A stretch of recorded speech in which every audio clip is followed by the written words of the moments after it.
Very good morning, students. Can you hear me? Am I audible to you? Yes, sir. Sir, Okay. कल मैंने group good में morning, sir. Very good morning to everyone. Morning, sir. Very good morning. कल मैंने group में question post किया था, height of the tetrahedral void from the base, height of octahedral void from the base. सबने try नहीं किया क्या? कुछ लोगों Yes. का तो मेरे पास आंसर आ गया.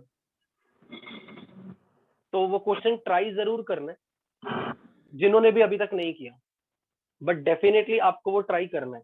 और कुछ लोगों ने डेफिनेटली, मेरे को लव का आंसर बहुत अच्छा लगा. लाइक उसने पूरा एक्सप्लेन करके पिक्चर दिखा के जस्टिफाई किया कि बॉटम लेयर से अगर हम टॉप लेयर में h/4 डिस्टेंस पे जाएं तो पहले h/4 पे टेट्राहेड्रल वॉइड मिलेगी, नेक्स्ट h/4 पे अपने पास ऑक्टाहेड्रल आएगी, फिर टेट्राहेड्रल आएगी, फिर ऑक्टाहेड्रल आएगी. ऐसे करके उसने एक्सप्लेन किया. That was really very nice approach.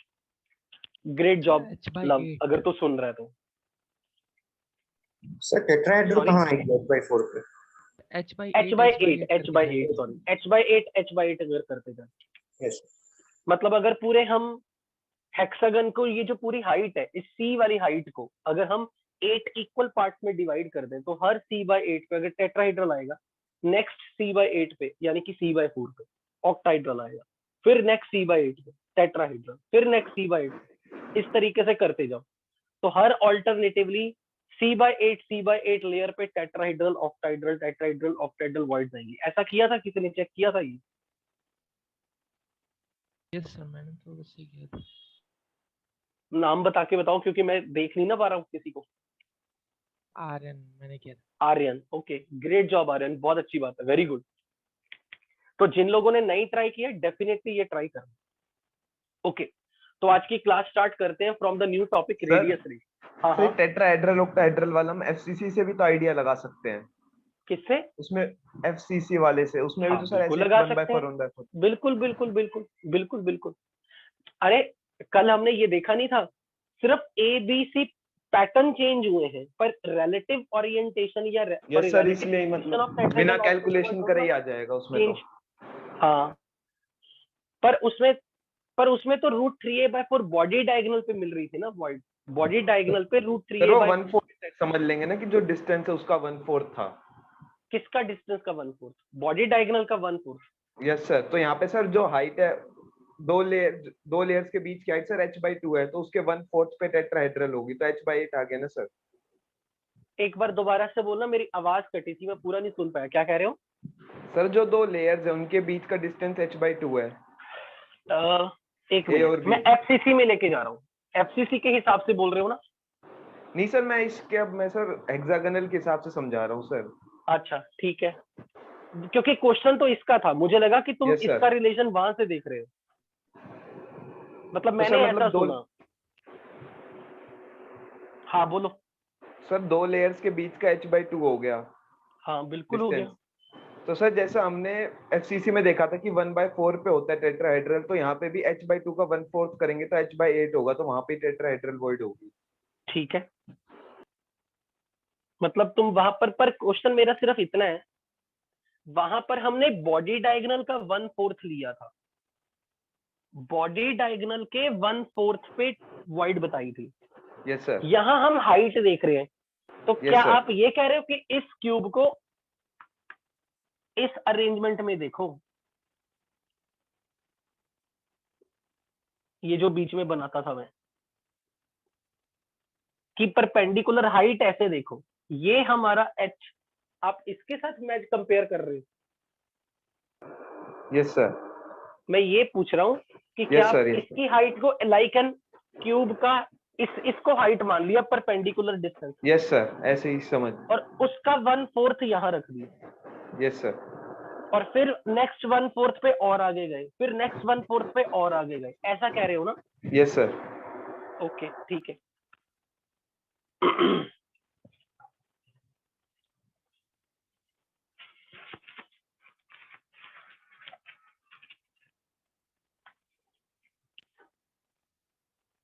तो अब आपने एक चीज और प्रूव करके देनी है मेरे को, विथ सोल्यूशन भेजना है.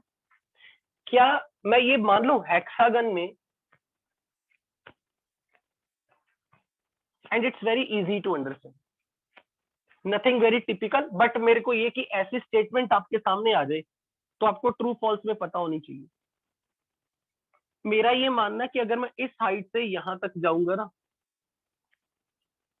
h/8, 3h/8, 5h/8 और 7h/8, अगर ये पूरी हाइट है, ये इन हर लोकेशंस पे टेट्राहेड्रल वॉइड मिलनी चाहिए। ये तो आपने ढूंढ ली। आपको ये भी बताना है कि 3h/8 और 5h/8 पे भी टेट्राहेड्रल वॉइड है।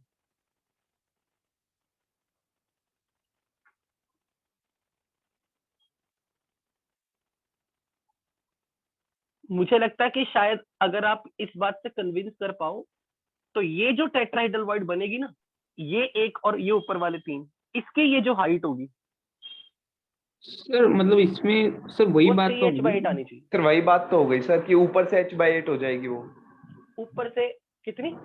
यहाँ से मतलब इससे h/8 हो जाएगी तो नीचे से 3h/8 हाइट आ जाएगी ना सर। ठीक है, बी पर लेयर से। ये कन्विंस्ड है ना कि एक तरीके से एपी बन रहा है, मतलब 1 3 Yes, 5 sir. 7, मतलब ऐसी स्टेटमेंट कभी आ जाए तो ये पता होनी चाहिए ट्रू फॉल्स कि भाई अगर एक टेट्राहेड्रल वॉइड बेस से, अगर मैं बेस से h/8 डिस्टेंस पे ले रहा हूँ, तो अगर मैं बी लेयर की रिस्पेक्ट में ए लेयर के सेंट्रल पॉइंट को लेके यहाँ से टेट्राहेड्रल वॉइड देखूंगा ना, ये भी मेरे पास एक 3h/8 आएगी। जो ये 3h/8 है, ये ऊपर से तो 5h/8 बन जाएगी। मतलब नथिंग न्यू, बट ऐसे स्टेटमेंट अगर आ जाए कि h/8, 3h/8, 5h/8, 7h/8 में टेट्राहेड्रल वॉइड की सीरीज है, तो that should not be considered as अच्छा ये रॉन्ग स्टेटमेंट है, हमने तो बस h/8 और 7h/8 देखी थी। ठीक है ना, इसमें किसी को डाउट तो नहीं? No any doubt? ओके।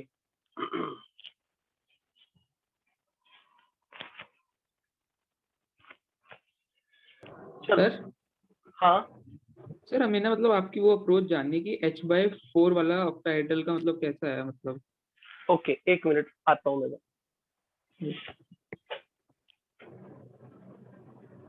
तो अभी पहले नेक्स्ट टॉपिक पे अब कंटिन्यू कर रहे हैं आज की क्लास को, रेडियस रेशो।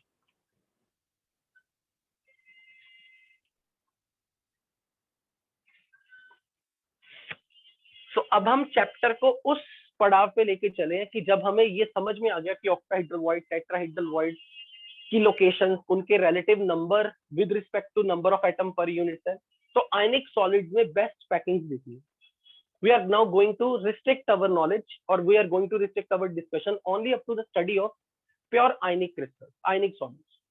अब ionic solids में अगर मैं बात करूं तो मेन कंडीशन ये है कि constituent particles जो हैं, they are oppositely charged ions. Constituent particles are oppositely charged ions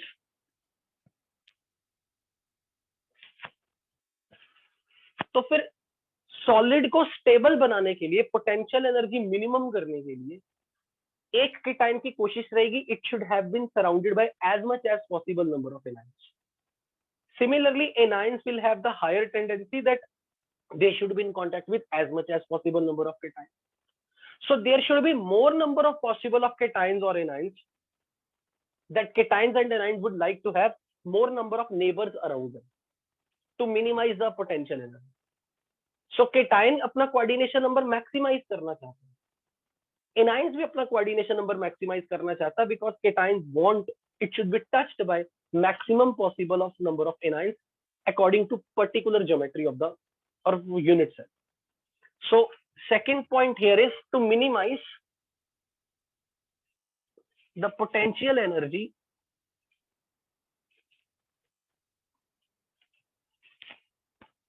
every cation will like to get surrounded by as much as possible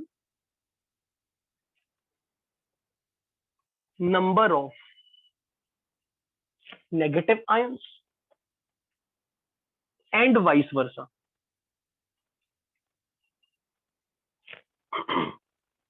अब इस होड़ में अपने पास इस रेस में कि केटाइंस एनाइंस क्लोज कांटेक्ट में हो, केटाइंस का कोऑर्डिनेशन नंबर ज्यादा से ज्यादा हो, एनाइन का कोऑर्डिनेशन नंबर ज्यादा से ज्यादा हो, इस होड़ में कुछ डिफरेंट केसेस बनने शुरू हो जाएंगे। किस तरह के केसेस बनेंगे? Let's say for example I am talking of say coordination number, but before that let me define how we define radius ratio. Radius ratio is basically defined as radius of smaller ion to the radius of bigger ion.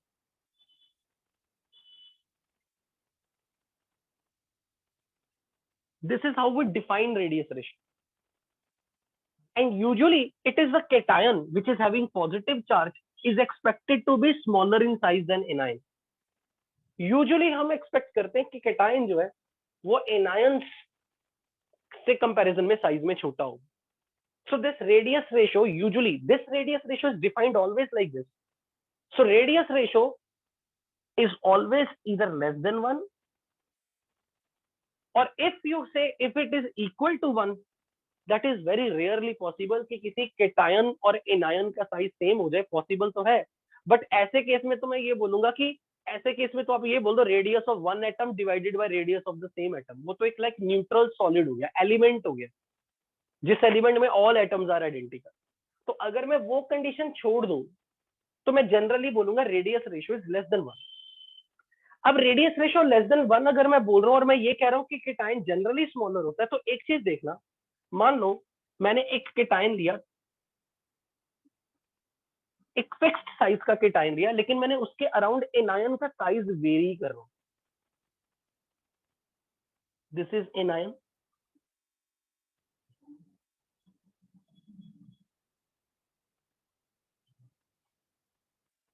अब मैंने same कीटाइन के around anions को छोटा करना शुरू कर दिया.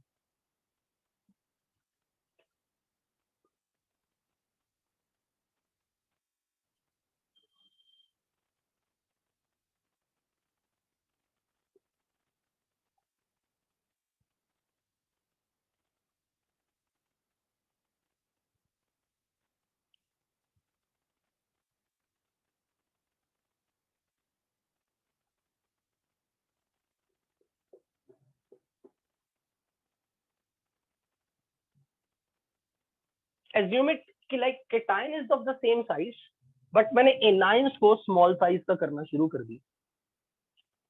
Let's say कीटाइन वही है, उसी साइज का है ऑलमोस्ट, लेकिन एनायंस को मैंने और छोटा कर दिया.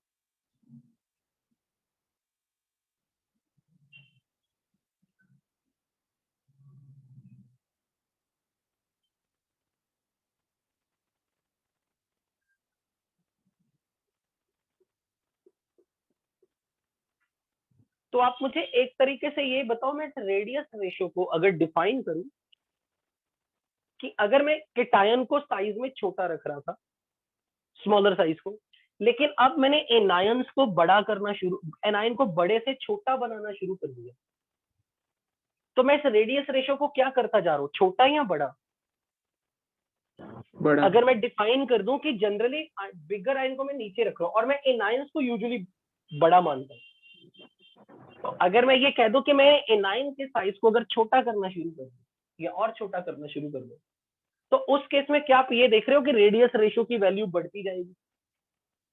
और अगर रेडियस रेशियो की वैल्यू बढ़ती जाएगी तो मैं ये भी देख पा रहा हूं कि ये कीटाइन अगर 4 एनायंस के कांटेक्ट में था, अब सेम कीटाइन 6 के कांटेक्ट में आ गया, वही कीटाइन और ज्यादा संख्या में एनायंस के कांटेक्ट में आ गया. मतलब ये कि जैसे जैसे मैं रेडियस रेशियो बड़ा करता जाऊंगा, कोऑर्डिनेशन नंबर बड़ा होता जाएगा.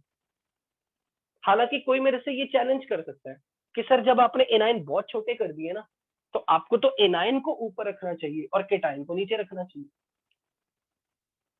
तो बेसिकली उस केस में तो मैं यहाँ पर इस रेंज में हूँ, मैं इतनी लिमिट में हूँ कि जितना भी मेरा ये एनायन है वो भी इस कीटाइन से थोड़ा बड़ा ही है. बट मैं सिर्फ इतना दिखाने का प्रयास कर रहा हूँ कि जैसे आप इस अरेंजमेंट से इस अरेंजमेंट में आए, अगर मैं ये कह दूं कि ये एनायन अभी बड़ा ही है इसके टाइम, बट कोऑर्डिनेशन नंबर अगर मैं देखूं, यहाँ 6 दिख रहा है, यहाँ 4 दिख रहा है, तो basically I have tendency to say, I have my inclination कि भाई मैं ये दिखाना चाह रहा हूँ कि जैसे जैसे मैं रेडियस रेशो को बड़ा करता जाऊंगा, कोऑर्डिनेशन नंबर की वैल्यू बढ़ती जाएगी। अब कोई ये कहता है कि इससे मेरे को ना इतनी सेटिस्फैक्टरी फील नहीं आई, क्या आपने यहाँ पर ऐसे दिखा दिया कि एनाइन बहुत छोटे होंगे। अगर एनाइन बहुत छोटे हो गए तो एनाइन तो न्यूमरेटर में आ जाने चाहिए। तो उस केस में तो फिर आप एनाइन का साइज डिवाइड बाय केटाइन का साइज, वो शायद रेडियस रेशियो ग्रेटर देन 1 बन जाए। पर मैं कह रहा हूं नहीं, मैं सिर्फ इसे डायग्राम को, भले मेरी ड्राइंग मैसेज ऐसा कुछ दे रही है, बट मैं यही दिखाना चाह रहा हूं कि अगर केटायन का साइज में सेम रख के एनाइन को छोटा कर दूं तो कोऑर्डिनेशन नंबर डेफिनेटली बढ़ेगा। बट अब अगर मैं इसको ऐसे समझाने का प्रयास करूं, लेट्स से फॉर एग्जांपल मान लो एक टेट्राहेड्रल ले रहा हूं, टेट्राहेड्रल, मैंने यहाँ पे एक केटायन रखा और यहाँ 4 एनायन है।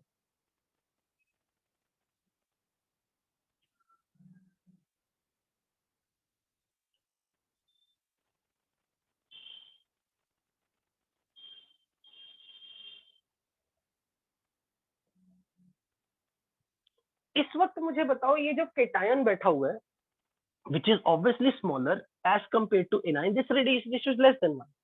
इस वक्त इस केटायन के टच में कितने एनायन है? 4, कोऑर्डिनेशन नंबर 4 है। मुझे एक बात बताओ, अगर मैं इस केटायन को छोटा करना शुरू कर दूं, इतना छोटा धीरे धीरे शुरू कर दूं करना कि इसका कांटेक्ट इससे छूट जाए, तो माइट भी पॉसिबिलिटी कि ये इतना छोटा हो जाए कि ये इन 3 के कांटेक्ट में ऐसे गिर जाए,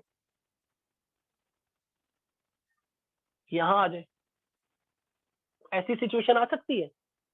अगर मैं केटायन को छोटा कर दूं, छोटा करता जाऊं, तो उसका कांटेक्ट अपर लेयर के एटम से टूट जाएगा। Yes sir. और छोटा करते करते वो ये जो 3 में बेस में एटम्स है ना, 3 ट्रायंगल की फॉर्म में, उनके सेंटर में जाके गिर जाए। उस वक्त उसका कोऑर्डिनेशन नंबर 4 से घट के 3 हो गया, क्योंकि मैं केटायन छोटा करता जा रहा था। और अगर मैं केटायन को इतना छोटा कर दूं, शायद आपके पास कोई ऐसी सिचुएशन भी आ जाए।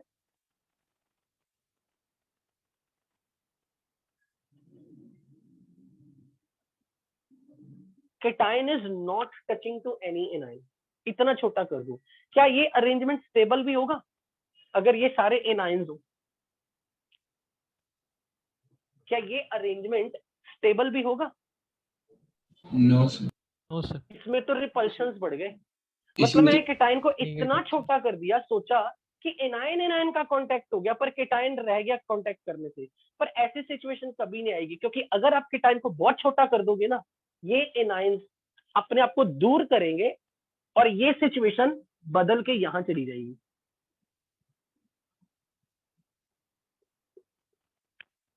कोऑर्डिनेशन नंबर 2 पे चली जाएगी। तो क्या आप इस चीज से कन्विंस हो पा रहे हो कि रेडियस रेशियो को छोटा करने से कोऑर्डिनेशन नंबर घट रहा है, बढ़ रहा है? रेडियस रेशियो को छोटा करने से कोऑर्डिनेशन नंबर घट रहा है या बढ़ रहा है? What do you think? घट रहा है।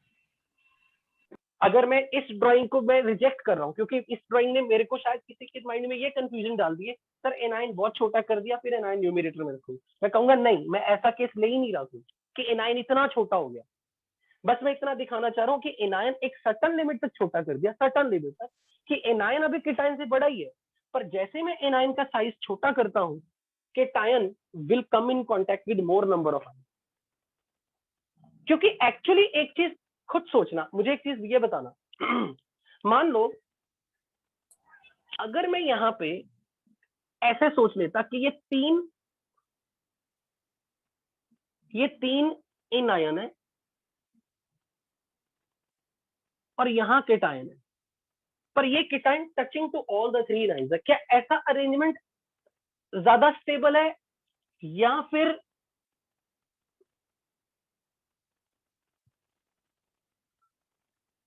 ऐसा अरेंजमेंट ज्यादा स्टेबल है? Which arrangement is more stable? Second वाला। सेकंड। 1 this is 2।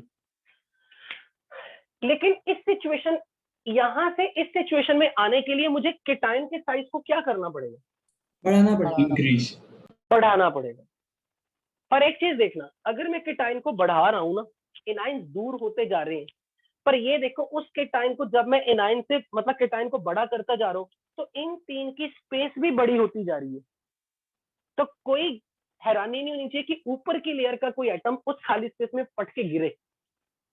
अगर बॉटम लेयर के 3 एटम है ना, अगर मैं उनको दूर कर रहा हूँ, बीच नीचे नीचे वाली लेयर में जब स्पेस बढ़ेगी, ऊपर वाली लेयर का एटम हो सकता है नीचे गिरे। जैसे वो नीचे गिरेगा तो ये हो सकता है कि ऊपर वाला कोई एनायन अब 3 इनके कांटेक्ट में आके इसके साथ कांटेक्ट में आ जाए और ये टेट्राहेड्रल वर्ड का रूप ले ले। Can you imagine this situation? Yes.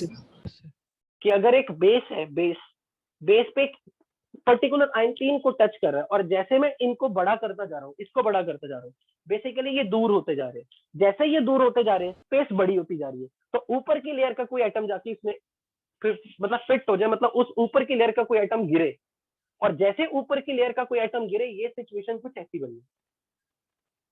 तो बेसिकली जैसे मैं केटायन की साइज को बड़ा करने की कोशिश करूंगा अप टू सर्टेन लिमिट, तो कोऑर्डिनेशन नंबर आपको बढ़ता हुआ दिखना चाहिए। फर्स्ट, इस स्टेटमेंट में किसी को कोई कंट्रोवर्सी लग रही हो कि रेडियस रेशो के बढ़ने से कोऑर्डिनेशन नंबर बढ़ता है, इसमें किसी को कोई आपत्ति है? सर उल्टा होगा ना, रेडियस रेशियो कम होगा तब कोऑर्डिनेशन नंबर बढ़ेगा। बोलो।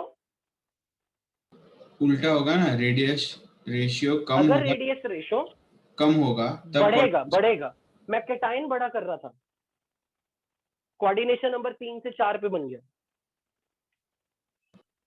कोऑर्डिनेशन नंबर 3 से 4 पे बन गया, क्योंकि मैं क्या कह रहा हूं, जब मैं केटाइन को बड़ा कर रहा हूं, यहां से यहां ला रहा हूं, तो मेरे केटाइंस ने जब एनाइंस की स्पेस, एनाइंस को धीरे धीरे फेंका, मतलब सरकाया, इन 3 ने एक बड़ी वाली स्पेस जनरेट की जिसमें कोई ऊपर की लेयर का एटम नीचे गिरा, और जैसे ही ऊपर का लेयर का एटम कोई नीचे गिरा, तो डेफिनेटली उस पर्टिकुलर केटाइन के कांटेक्ट में 3 तो थे, अब ऊपर की लेयर का भी कोई 4 आ गया, उसके लिए कोऑर्डिनेशन नंबर 4 बन गया। इसलिए रेडियस रेशो के बढ़ने से कोऑर्डिनेशन नंबर बढ़ रहा है। या फिर मैं ऐसा कह दूं कि केटाइन को सेम रखो और एनायन को छोटा कर दो पहले से, पर इतना कि एनायन अभी भी केटाइन से तो बड़ा ही है, पर कोऑर्डिनेशन नंबर बढ़ता दिखेगा। Yes sir. तो मैं यहां पर अब एज ए स्टेटमेंट ये लिख रहा हूं,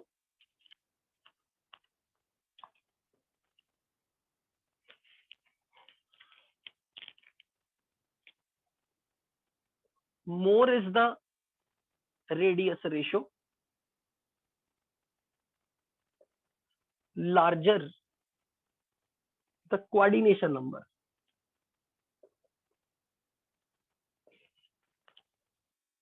अब अगर मैं ये मान के चलो कि केटाइन यूजुअली छोटे होते हैं एनायन से, तो लेटिस एनायन के एटम्स ने बनाया, एनायन के एटम यूनिट सेल के कॉर्नर फेस सेंटर वगैरह पे कहीं, तो उनकी जो वॉइड्स बन रही हैं ऑक्टाइड्रल टेट्राहेड्रल, तो cation is expected to occupy that void, क्योंकि केटाइन का साइज छोटा है anion.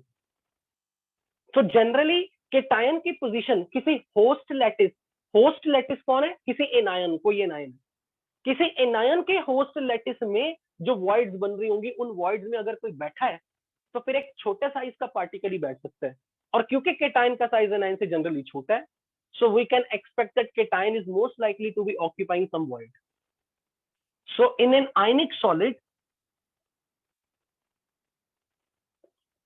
cations are occupying some voids generated by packing of anions। तो समटाइम्स मैं ये भी बोल सकता हूं, जहां केटाइन किसी वॉइड में जाके बैठा है, तो मैं बेसिकली इसे रेडियस ऑफ वॉइड से रिलेट कर रहा हूं, यानी कि radius of void to the radius of the atom of the host lattice. अब यहां अगर हम बात करें कोऑर्डिनेशन नंबर 3 रखने की,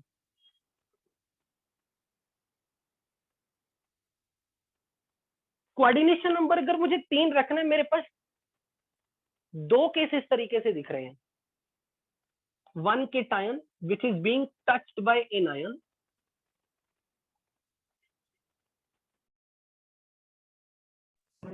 हाँ सर एक डाउट है।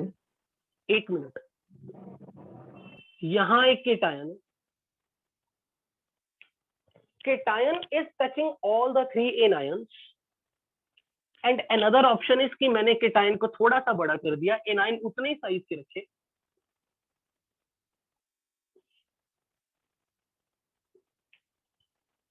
यहां भी कोऑर्डिनेशन नंबर मेरे पास 3। तो क्या आप मुझे बता सकते हो अगर मैं एनायन का रेडियस r माइनस कर दूं और केटायन का रेडियस r प्लस कर दूं, एक परफेक्ट इस सिचुएशन में जहां ये तीनों इक्विलेटरल ट्रायंगल बना रहे होंगे, जहां पर ट्रायंगल की side 2 time the radius of anion है, what will be this radius ratio? Radius of triangular void है ये, तो ट्रायंगुलर वॉइड का रेडियस किसी दिन निकाला था हमने, अगर सराउंडिंग एटम का रेडियस कैपिटल आर हो, 0.155 है। बिल्कुल 0.155। तो मैं कहूंगा कि आइडियली लाइक परफेक्ट सिचुएशन अगर मुझे देखनी है कि केटायन 3 एनायन के कांटेक्ट में हो और एनायन एनायन कांटेक्ट भी हो, तो ऐसे सिचुएशन में केटायन और एनायन का रेडियस रेशियो 0.155 ये एक पॉसिबल वैल्यू है, जहां पर मैं बोल सकता हूं कि रेडियस रेशियो यदि केटायन एनायन का रेडियस रेशियो इस रेंज में आया, तो मैं यहाँ पे ये बोल सकता हूँ कि मेरा केटायन ट्रायंगुलर वॉइड में बैठा। अगर कोई कह दे कि यहां पर अगर हम ये सिचुएशन देखें, यहां एनायन एनायन कांटेक्ट नहीं है, this is more stable arrangement, यहां पर एनायन आयन रिपल्शन भी है, तो मैं कहूंगा कि अगर रेडियस रेशियो 0.155 से बड़ा हो जाए तो कोऑर्डिनेशन नंबर 3 तब भी पॉसिबल। कोऑर्डिनेशन नंबर 3 रखने के लिए अगर यहां पर केटायन का साइज और एनायन के साइज की रेशियो 0.155 से, पर क्या मैं ये बोलूं कि ये इसकी अपर लिमिट क्या है, जितना मर्जी बड़ा कर दूं क्या? टेट्राहेड्रल ना बन जाए तब तक। कहीं वो टेट्राहेड्रल ना बन जाए। इस रेशियो को तो बढ़ा तो लो, पर इतना मत बढ़ा लो कि ये वाला केटायन 4 एनायन के कांटेक्ट में आके टेट्राहेड्रल वॉइड ना बना ले। इसलिए मैं बोलूंगा कि कोऑर्डिनेशन नंबर 3 रखना है तो रेडियस रेशियो 0.225 से तो छोटा रखो, पर 0.155 और 0.225 की रेंज में रखो। 0.155 के इक्वल भी कोऑर्डिनेशन नंबर पॉसिबल है 3, और 0.155 से बड़ा करने पर भी कोऑर्डिनेशन नंबर 3 पॉसिबल है, पर ये नहीं कि इस रेडियस रेशियो को अपनी मर्जी से जितना मर्जी बढ़ाना, क्योंकि जब आप इस रेशियो को 0.225 तक टच कराओगे तो वो ऑटोमेटिकली एक टेट्राहेड्रल वॉइड बन चुकी होगी। हाँ अभिषेक, आप बोलो क्या कह रहे थे? सर मतलब एक बात आ रही है कि जैसे हम केटायन का साइज बढ़ा रहे हैं तो जो इंटर आयोनिक रिपल्शन है वो तो कम हो रही है, पर अगर हम मतलब ज्यादा एनायन सराउंड कर देंगे तो फिर जो कैटायनिक एनायनिक अट्रैक्शन है वो बढ़ जाएगा, जैसा आपने ठीक है, तो पहले जहां बोला। इन सारी चीजों का बैलेंस होगा वो सॉलिड के लिए आइडियल कॉन्फ़िगरेशन है। ओके, मतलब सर जो आप पहले मतलब जो 3 डायग्राम बनाए थे स्टार्टिंग में आपने, जब हाँ, जिसमें मैंने कैटायन का कोऑर्डिनेशन साइज नंबर 4 बनाया था, जहां नहीं, जैसे सर आप कैटायन का साइज छोटा करते आ रहे थे और बाहर मतलब काफी सारे एनायन सराउंड करते जा रहे थे उन्हें, हाँ हाँ, तो उसमें हम रेडियस रेशियो कम करके कोऑर्डिनेशन नंबर बढ़ा रहे थे। रेडियस रेशो को कम करके कोऑर्डिनेशन नंबर बढ़ा रहे थे। नहीं, रेडियस रेशो को तो ज्यादा करने से कोऑर्डिनेशन नंबर बढ़ता है ना। फिर उस केस में तो ऐसे ही हो रहा था जो ना जो कि तभी तो मैंने कहा कि वो उस ड्राइंग में हमें ऐसा दिख रहा है कि मैंने एनाइन बहुत छोटे कर दिए। बेसिकली तो अगर एनाइन बहुत छोटे हो गए तो ऊपर आना चाहिए था ना एनाइन, जबकि हम ऐसे डिफाइन, जब भी रेडियस रेशो डिफाइन करें वो रेशो लेस देन 1 है, पर जहां मैंने एनाइन इतने छोटे कर दिए ना कि केटायन ही बड़ा हो गया और एनाइन ही बहुत छोटा हो गया, इट इज रेयरली पॉसिबल कि कोई एनाइन किसी केटायन से छोटा हो। तो ये कह रहा है कि अगर कोऑर्डिनेशन नंबर ज्यादा हो गया उस केस में एनाइन केटायंस के साथ ज्यादा संख्या में कांटेक्ट में ला रहे हैं, तो मैं कहूंगा यस आइडियली ऐसा होना चाहिए, पर क्या एनाइन उस सिचुएशन तक अपने आप को इतना साइज में छोटा होने देगा? और नो अगर सर। एनाइन इतना ही छोटा हो गया, खुद सोच, अगर एनाइन इतना ही छोटा हो गया तो क्या वो खुद वॉइड पे ना बैठ जाए? यस सर, है ना? यस। और जहां भी एनाइन किसी वॉइड में बैठेगा फिर तो उसको ये वाले रूल्स लगाने पड़ेंगे कि अगर वो ट्रायंगुलर वॉइड में है तो वो एनायन के साइज का 0.155 हो, अगर वो टेट्राहेड्रल वॉइड में है तो फिर एनायन के टाइन के साइज का 0.225 हो। Are you getting my point? Yes sir. Sir क्या यही डाउट था? मतलब Yes. एक बार अपना क्वेश्चन तेरा क्लियर हो गया जो तू पूछना चाह रहा था? Yes sir. Okay, sir anyone किसी ने अभी? हाँ बोलो। सर वो रेडियस रेशियो में है, हम लोग ने लिखा है कि radius of smaller one upon bigger one. Sir हम लोग डायरेक्टली कैटायन एनायन के इसमें क्यों नहीं लिखते? दोबारा बोल। कैटायन और एनायन क्यों नहीं लिख लेते? हाँ लिख लेते हैं, पर मैं थोड़ी देर बाद ना इस पे ऑब्जेक्शन क्रिएट कर दूंगा। थोड़ी देर के लिए मैं ये मान लेता हूँ कि हाँ केटाइन का साइज एनायन से छोटा होता है, नो डाउट ऐसा होता ही है, बट खुद एक चीज अपनी जरा पीरियोडिक टेबल वाली नॉलेज लगाओ।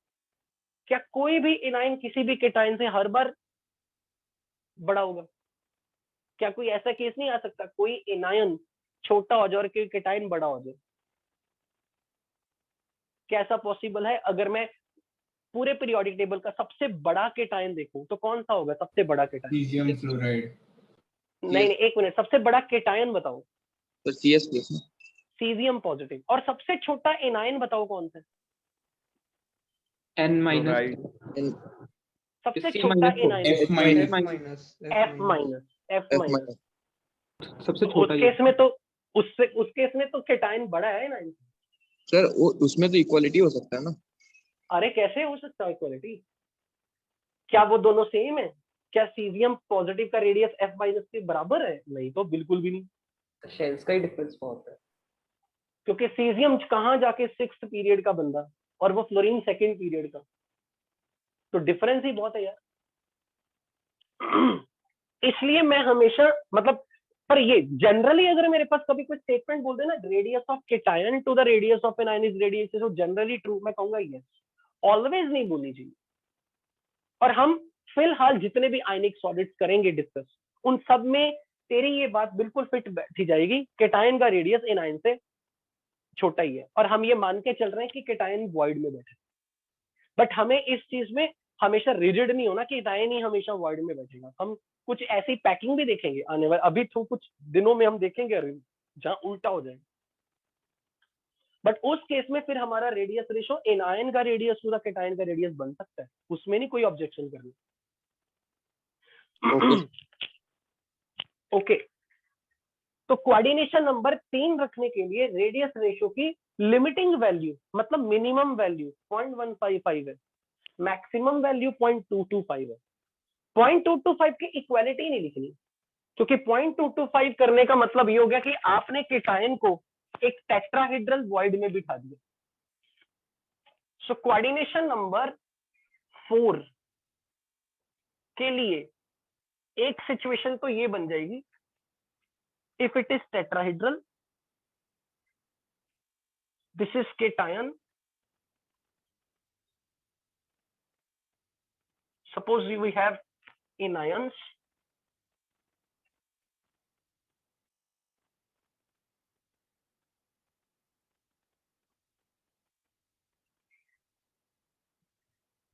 this is cation.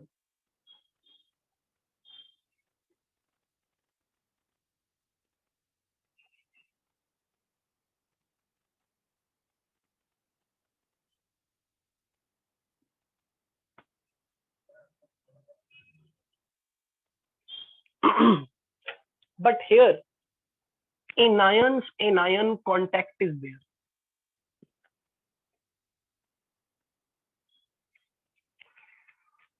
and cation is being touched by all anions. So cation is occupying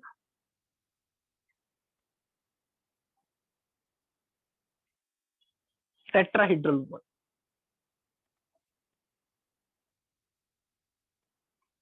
तो अगर हर एनायन का रेडियस r माइनस है और केटायन का रेडियस r पॉजिटिव से डिनोट कर रहे हैं, r positive is radius of cation,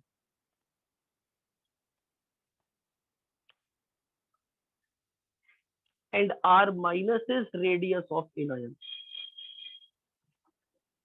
then in such case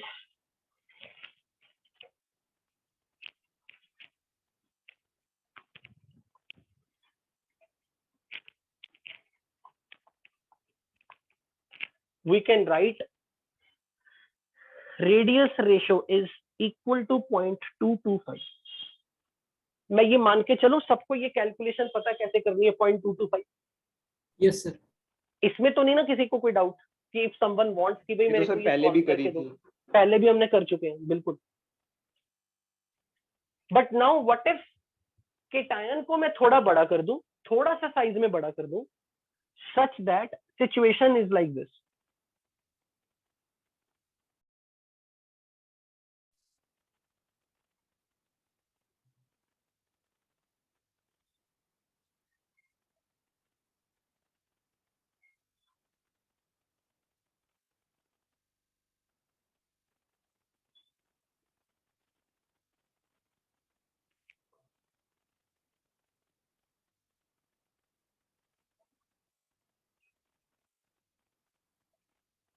That anion contact is not there, but cation is still occupying a tetrahedral bond. In fact, this is not ideal tetrahedral bond. Ideal tetrahedral bond का मतलब जहां anion भी touch करे, क्योंकि जब हमने perfect regular tetrahedral की बात करते हैं, we used to say कि 3 एटम बॉटम लेयर के टच कर रहे आपस में और 4th एटम टॉप लेयर का इन तीनों को टच कर रहा हूं। So ideally it is not a tetrahedral bond. बस हम इस ज्योमेट्री के आधार पर उसे टेट्राहेड्रल बोल रहे हैं। So cation to anion ratio, size ratio, here it is more than 0.225. Coordination number is still 4. Coordination number of cation is still 4. पर क्या मैं इस रेडियस रेशियो को कितना मर्जी बड़ा कर दूं? 0.225 से कुछ भी बड़ा कर दूं तो कोऑर्डिनेशन नंबर 4 रहेगा। No sir. इतना बड़ा मत कर दो कि कहीं वो ऑक्टाहेड्रल वॉइड का साइज ना बन जाए। ऑक्टाहेड्रल वॉइड का रेडियस निकाला था हमने 0.414, यानी कि इससे छोटा ही रहना चाहिए अगर कोऑर्डिनेशन नंबर 4 रखना है। For coordination number 4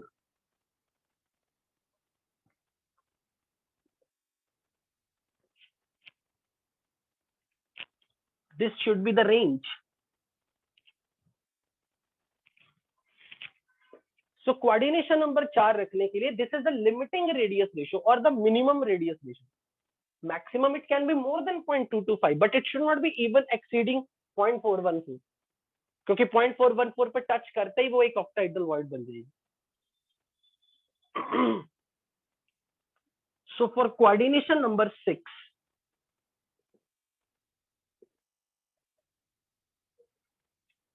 if I'm talking of an octahedral void,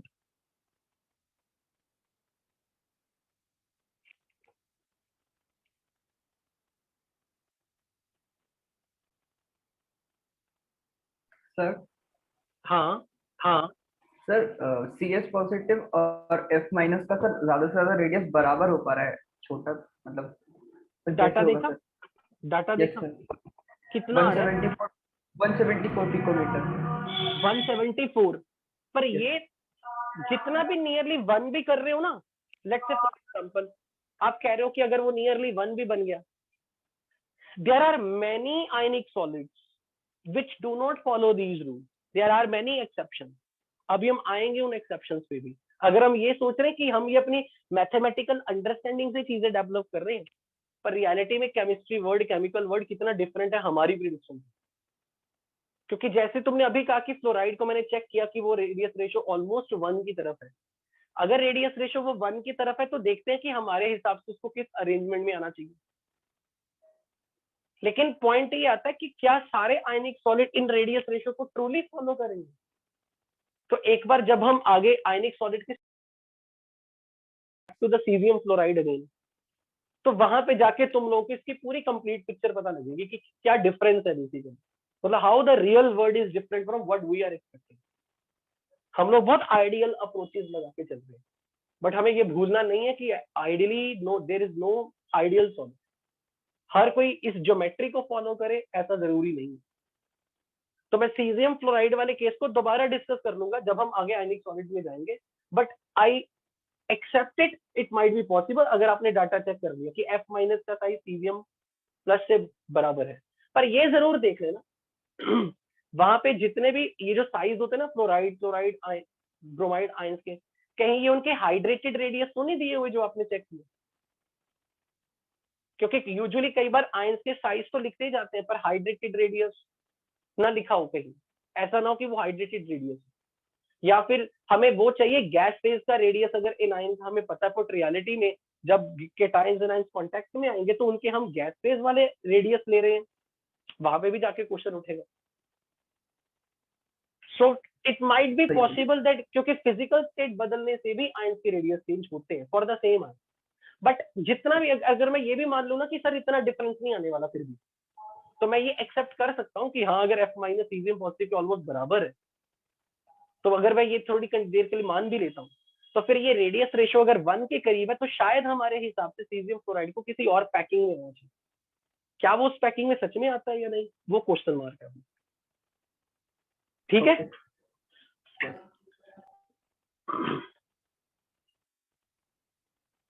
but हमारी वो डिस्कशन यहाँ से चली थी सीजियम फ्लोराइड वाली कि क्या कभी कोई एनायन केटायन से छोटा भी हो सकता है ना। हमारी तो मतलब नहीं हो सकता, चली थी, नहीं हो सकता है, करेंगे हम, आएंगे उस पॉइंट। अगर यहाँ पर इस स्टूडेंट ने ये जो डाटा दे दिया ना सीजियम पॉजिटिव और F माइनस का कि ये 174.1 पिकोमीटर के करीब दोनों को ऑलमोस्ट सेम है, तो मैं सिर्फ सीजियम और फ्लोराइड को लेके डिस्कशन नहीं कर रहा हूँ। मैं ऐसा ले सकता हूँ कि अगर मेरा मतलब फॉर एग्जांपल मैं कोई ऐसे दो केटायन है ना अभी थोड़ी देर बाद आपके सामने रख दूंगा जहां पर आप कन्विंस हो जाओगे हाँ जरा एनाइल केटायन से छोटा आ रहा है, आप पॉसिबल है, तो जस्ट वॉच इट। ओके,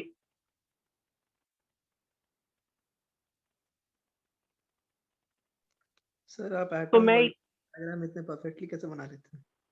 क्या, आप एटम वगैरह के डायग्राम इतने परफेक्टली कैसे बना लेते हैं? मैं तो बहुत गंदे वाले बना रहा हूँ यार, ऐसे मत बोलो। तो अब सबसे पहले तो मुझे एक चीज ये कन्विंस कर दो कि जब मैं ऑक्टाहेड्रल वॉइड की बात कर रहा हूँ तो मैं ऑब्वियसली यहाँ एक एटम रख रहा हूँ,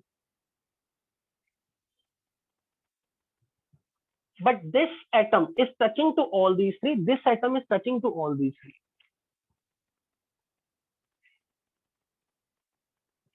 ये चार एक स्क्वायर प्लेनर और उसका एक वर्टेक्स और ये एक vertex, so this is touching to this is touching to this, and जो बीच वाला आयन है वो इन चारों को टच कर रहा है, दिस इज केटायन।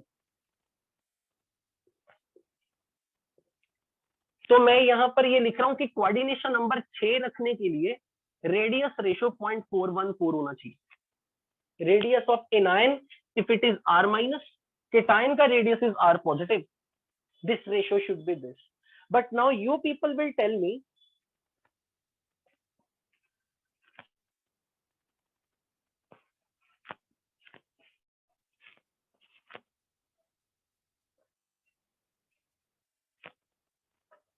अगर मैं यहां बात करूं, suppose I have these 4 atoms,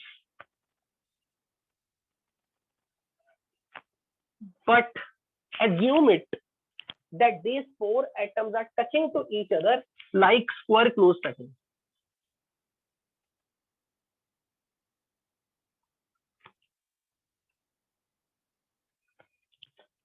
ये बॉटम लेयर इस तरह से जुड़ी हुई such that A edge length is 2R and these are anions, this is anion। इसी तरह इसके ऊपर 4 layers 4 atoms है, तो पूरे क्यूब के अंदर कोई एम्प्टी स्पेस जनरेट होगी। Yes sir. अगर 4 एटम ऊपर से जुड़े हुए, 4 एटम ऊपर के लेयर के, 4 एटम नीचे के लेयर के, पर जो चारों लेयर मतलब ऊपर वाली लेयर और बॉटम वाली layer square close packed, perfect square close packed, तो अंदर यहाँ पर क्यूब के सेंटर पे एक वॉइड जनरेट होगा और जो वहां पे बैठेगा उस वॉइड में वो कितनों को टचिंग होगा? 8 को। तो क्या आप उस वॉइड का रेडियस निकाल सकते हो? उस वॉइड का radius 0.732 R। So for coordination number 8 अगर मैंने यहां एक केटायन बिठा दिया तो मैं ये मान सकता हूं कि बॉडी डायगोनल पे जाके ये सब टचिंग कर रहे होंगे एक दूसरे के साथ ऑन द बॉडी डायगोनल। तो मैं ये बोल दूंगा कि अगर ये पूरा डिस्टेंस a है तो वो जो पूरा यहां से लेके यहां तक का √3a डिस्टेंस है उसमें रेडियस ऑफ केटायन का डायामीटर, केटायन का डायामीटर और एनायन, दो एनायन के रेडियस काउंट करने पड़ेंगे। और मैंने क्योंकि ये बोला both are touching to each other, so this edge length is 2 time the radius of anion. So I think every one of you can calculate what is the radius ratio. 0.732. तो हमारे हिसाब से अगर कोऑर्डिनेशन नंबर 8 रखना है 8, तो फिर मैं बोलूंगा कि रेडियस रेशियो 0.732 के बराबर होना चाहिए। तो क्या मैं इसके लिमिटिंग कोऑर्डिनेशन नंबर 6 0.732 से छोटा रखूं बट 0.414 से इक्वल और बड़ा कर दो। पर यहाँ ये वाला जो रेंज आएगा जो 0.414 से 0.732 के बीच में रेंज आएगी, उस सिचुएशन में क्या होगा इस डायग्राम में? अगर एक रेडियस रेशियो की वैल्यू 0.5 है, 0.5 क्या दिखा रही होगी यहाँ पर? कोऑर्डिनेशन नंबर तो 6 ही है। क्या एनायन कांटेक्ट टच रहेगा? नहीं कर रहे anions. No sir. Anion touch नहीं कर रहे, बस केटायन टच कर रहा होगा।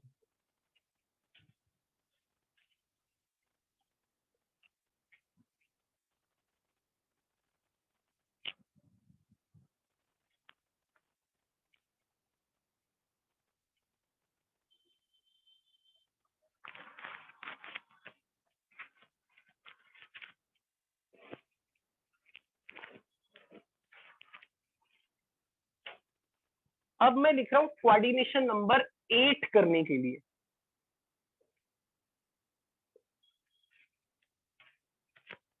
this radius ratio should be at least equal to 0.732, but here again anion contact is there and cation is also touching in it.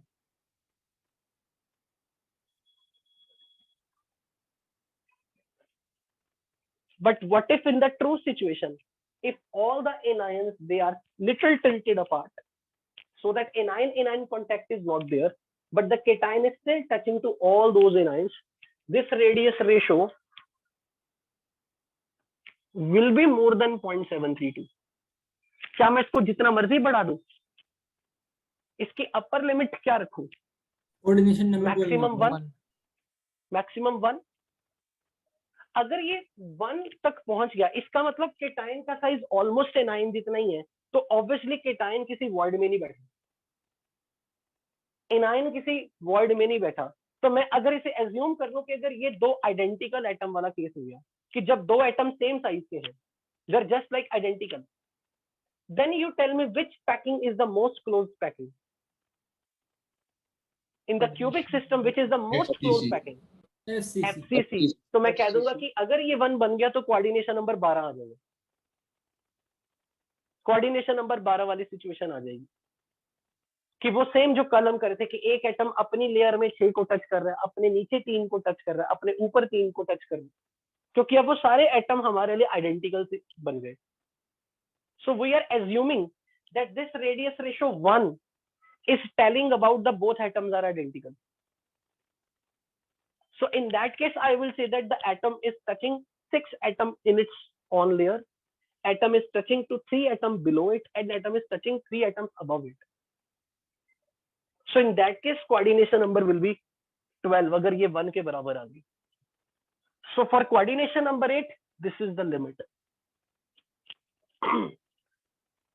पर ये सब कुछ हमने बहुत मैथ्स लगा के सब कुछ कर तो लिया, बट रियलिटी में केमिस्ट्री में बहुत कुछ होता है, क्योंकि सब कुछ जब तक हम लॉजिकली चीजों को रिलेट कर रहे हैं, हम बहुत सारे फैक्टर्स इग्नोर कर रहे हैं। और जब हम एक आयनिक सॉलिड की पैकिंग की बात करेंगे, सिर्फ रेडियस रेशो उस आयनिक सॉलिड की स्टेबिलिटी को डिसाइड करेगी, ऐसा तो नहीं है। मैं ये मानता हूं कि भाई कभी भी किसी सॉलिड को स्टेबल बनाना हो तो हम चाहेंगे कि उस सॉलिड की पैकिंग एफिशिएंसी मैक्सिमम हो, पर यूनिट वॉल्यूम ज्यादा से ज्यादा number of oppositely charge ions आए, ज्यादा से ज्यादा कोऑर्डिनेशन नंबर हो, ज्यादा से ज्यादा पैकिंग फ्रैक्शन हो, more number of attractive forces हो। पर क्या वो सिर्फ रेडियस रेशो पे डिपेंड करेगा? It's actually not true. There are many exceptions to this rule, many exception. मैं कुछ एक्सेप्शंस कोट कर रहा हूं, आप मुझे ये बताओगे, मैं आपके सामने कुछ रेडियस रेशो दूंगा, आपको आपके हिसाब से इस चार्ट या इस टेबल के हिसाब से, वो टेबल तो खैर हमने नहीं बनाई, मतलब इस जो हमने पॉइंट्स लिखे उनके हिसाब से बताना है कि एक ऐसा सॉलिड जिसके केटायन और एनायन का मैं रेडियस दे दूं तो वो कौन सी पैकिंग में आना चाहिए। तो मैं एक बार इसको ना टेबुलर फॉर्म में लिख रहा हूं, जस्ट एज ए फॉर्मेलिटी कि हमने नोट्स प्रॉपर वे में लिखे। So radius ratio, coordination number,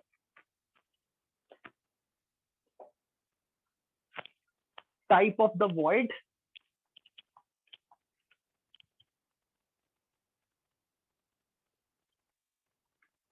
cation is sitting, cation is occupying.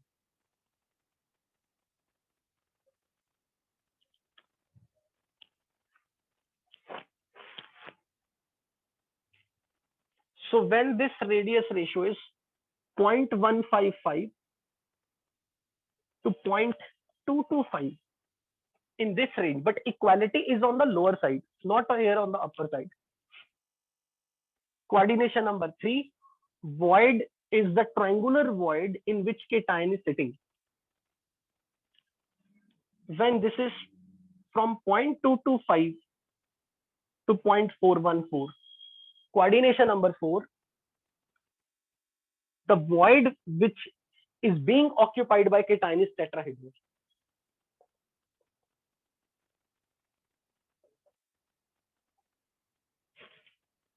This is 6. This is octahedral.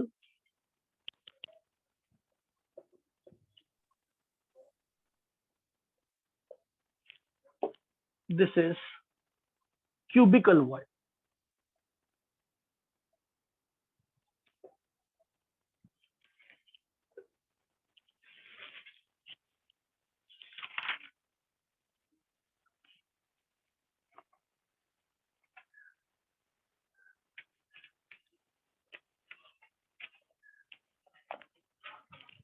अब मैं आपको इस टेबल के बेसिस पे बिल्कुल सिंपल से क्वेश्चन पूछ रहा हूं, आपको बताना है जो रेडियस रेशो मैं आपके सामने रख रहा हूं उसके बेसिस पे उस सॉलिड का क्या स्ट्रक्चर होना चाहिए, मतलब उस सॉलिड में केटायन को कौन सी वॉइड में आके बैठे। Beryllium sulphide where cation radius of beryllium 2+ to the radius of sulfide and this ratio is 0.19.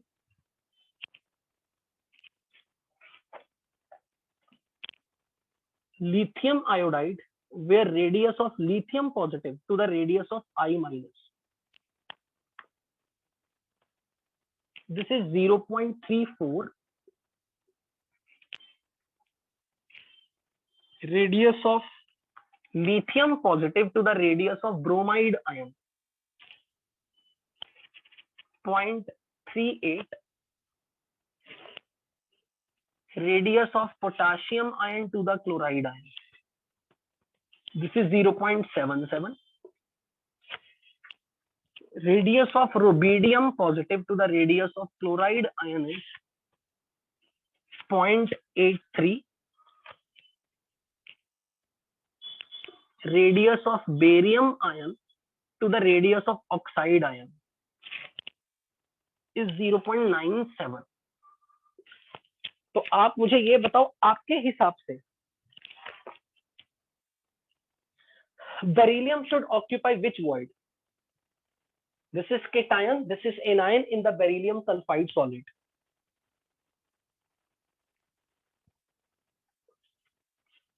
triangular. Fair enough.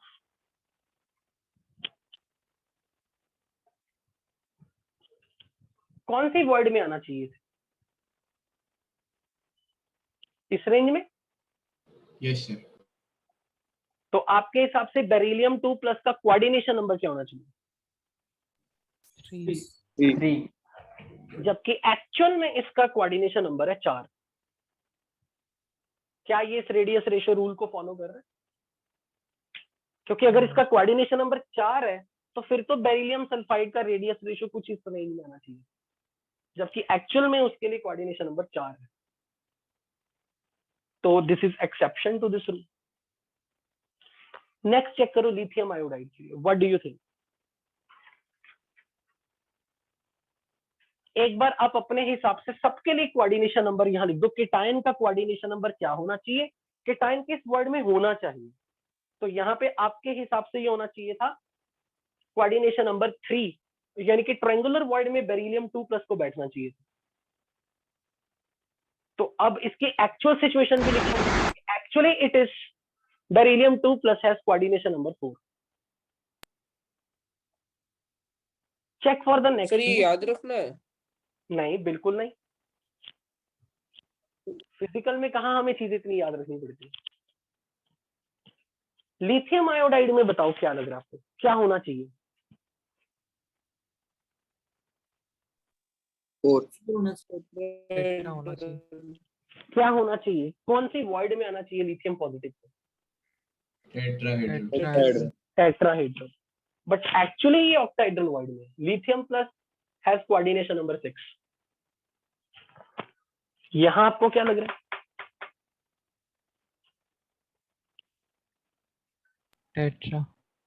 Tetrahedral, but it is again 0.38 0.38 again octahedral होगा। अगेन ऑक्टाहेड्रल, मतलब actual में ये octahedral void है। Next, what do you think? Cubical. Coordination number 8 होना चाहिए, cubicle, जबकि ये octahedral है। यहां क्या लगता है आपको?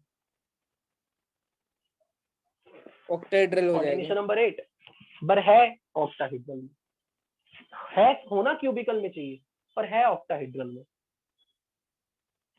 सर ये भी होना ऑक्टाहेड्रल चाहिए, ये भी ऑक्टाहेड्रल में, जबकि है वो क्यूबिकल में। तो मेरा ये डाटा देने का सिर्फ इतना मतलब था कि रेडियस रेशो रूल कोई एक स्टैंप लगने वाला ट्रुथ नहीं है। बट फिर कोई ये कह दे फिर क्यों पढ़ रहे हो, जैसे कि हर बार इनऑर्गेनिक में होता है। 85% चीजें इस चार्ट में फिट बैठी। 85% सॉलिड्स के स्ट्रक्चर ऐसे हैं। मैंने अपनी मर्जी से 85 का फिगर कोड किया, ये किसी बुक में नहीं है। मैं यूं बोल सकता हूँ, mostly solids they follow this rule. However, there are many exceptions to this rule, but those exceptions are not very large in number. इसलिए इस रेडियस रेशियो वाले चार्ट की इंपॉर्टेंस है, क्योंकि केमिस्ट्री में कभी भी एक प्रॉपर्टी को एक्सप्लेन करने के लिए यूनिफॉर्म पैटर्न तो है ही नहीं। तो अगर कोई पर्टिकुलर पैटर्न में 10 में से 6 से 7 चीजें फिट बैठ गई, हमारे लिए वो पैटर्न बहुत इंपॉर्टेंट है। सो कोऑर्डिनेशन नंबर की प्रिडिक्शन आप यहां से कर सकते हो, and most likely that will be following these rules, but we should not stick to this rule just like rigidly. We should not follow it. But अगर मैं आपकी जगह पे होऊंगा और अगर मैं NSCC वगैरह के लिए प्रिपरेशन कर रहा हूँ, जेई के लिए नहीं, मतलब जेई से भी कर रहा हूँ, मतलब NSCC के लिए भी, तो मैं 1 2 3 4 ये 4 सॉलिड्स के लिए रेडियस रेशियो याद रखूंगा।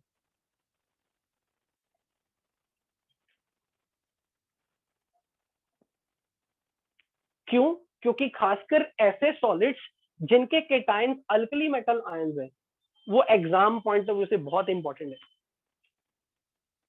जहां पर अल्कली मेटल केटाइन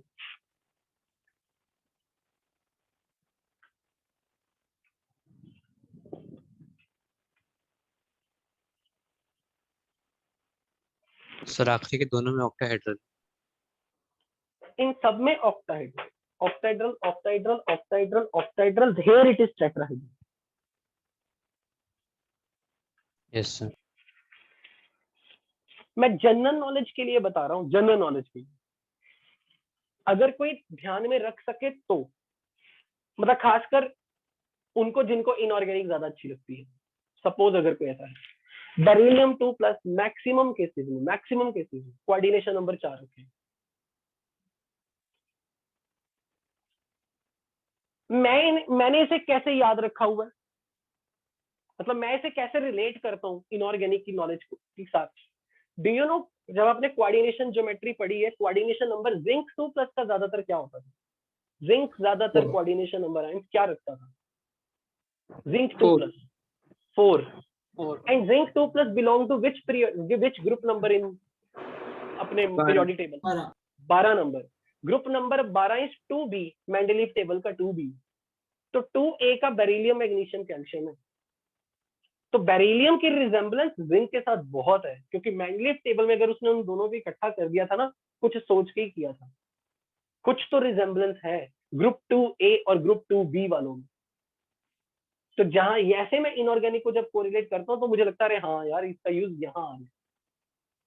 जिंक अपनी फैमिली में सबसे छोटा है, जिंक, कैडमियम, मरकरी। बेरिलियम अपनी फैमिली में सबसे छोटा है। ये दोनों छोटे अपनी फैमिली वाले बहुत रिजेंबल करते हैं।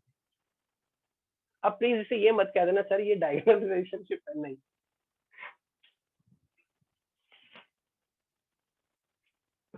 सर रेडियस रेशियो की सच्चाई से ज्यादा तो आपने वो बता दिया एक्सेप्शन।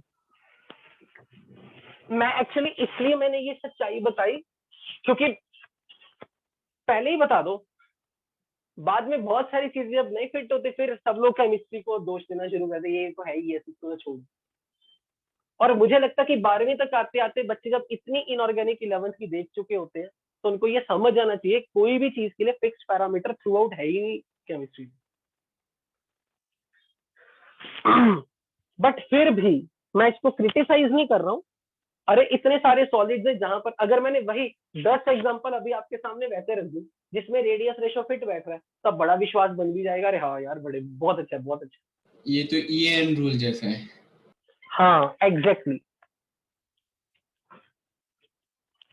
तो अब हमें उन सॉलिड्स को पढ़ना है जो रेडियस रेशो को फॉलो कर रहे हैं, और रेडियस रेशो को फॉलो करते उनकी पैकिंग बिल्कुल वैसे ही है जैसे आप इस टेबल से एक्सपेक्ट करते हैं। तो हेडिंग है अपना स्ट्रक्चर ऑफ आयनिक सॉलिड्स। लेकिन टेस्ट में आपको सिर्फ यहीं तक आ रहा है, 23rd वाले टेस्ट में अभी जो हमने रेडियस रेशो किया ना यहीं तक आ रहा है। स्ट्रक्चर ऑफ आयनिक सॉलिड जरूर लिखा हुआ है पर वो एग्जाम में आएगा नहीं।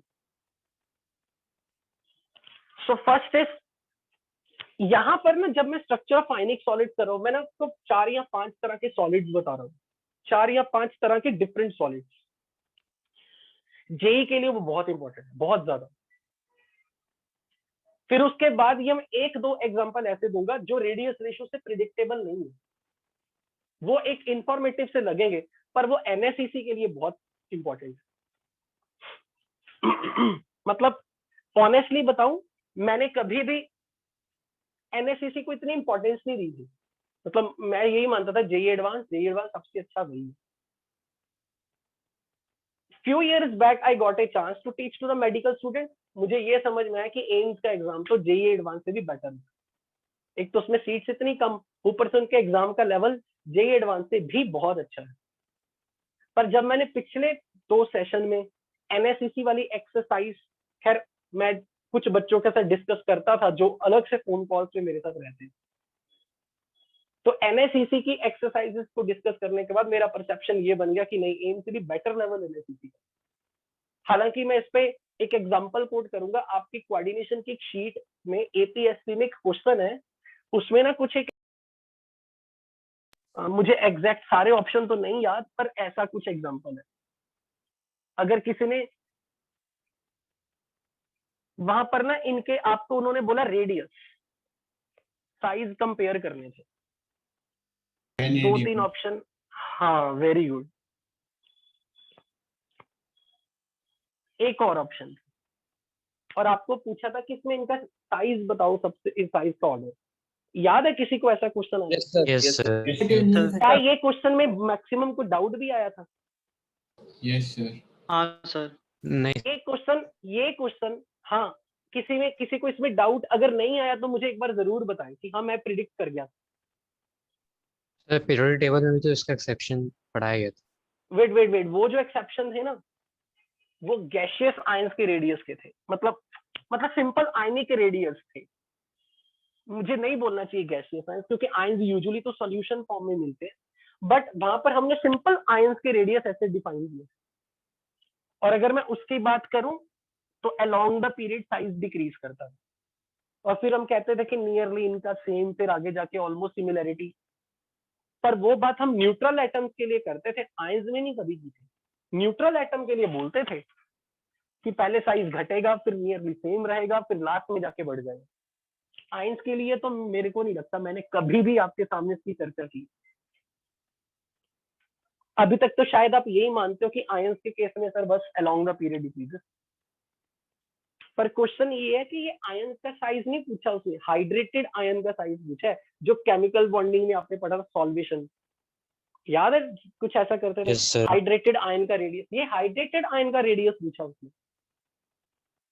तो मेरे लिए ये क्वेश्चन लिटरली बहुत अच्छा है, और इसमें आपकी जो जितनी भी नॉलेज है ना, जो आपने कोऑर्डिनेशन में पढ़ी, ये नहीं लग रही। इसमें थोड़ा सा एक पोस्ट ग्रेजुएट लेवल का कॉन्सेप्ट यूज हुआ है, क्रिस्टल फील्ड स्प्लिटिंग एनर्जी का, जिसको मैं किसी दिन जरूर डिस्कस करूंगा आपसे। बट पूरी एपीएसपी में मुझे सिर्फ ये क्वेश्चन सबसे अच्छा लगा जो एनएसीसी में मिला। हालांकि कुछ क्वेश्चन एनएसीसी वाले एक्सरसाइज में ऐसे थे जो इंफॉर्मेटिव टाइप के थे, पर ये इंफॉर्मेटिव टाइप नहीं है। जब इसका एक्सप्लेनेशन कभी मैं आपसे डिस्कस करूंगा ना, आपको सच में लगा, अरे वाह यार, ये तो एक नई चीज थी जो हमने नहीं पढ़ी थी। तो एनएसीसी एक स्टेप आ गई है, इसलिए मैं तो यही बोलूंगा कि हर बार हर चैप्टर की एनएसीसी तो जरूर सॉल्व करो, आपको उसमें कुछ ना कुछ बियॉन्ड जेई थोड़ा थोड़ा फ्लेवर मिलेगा। तो मैं इस क्वेश्चन पे टफ है।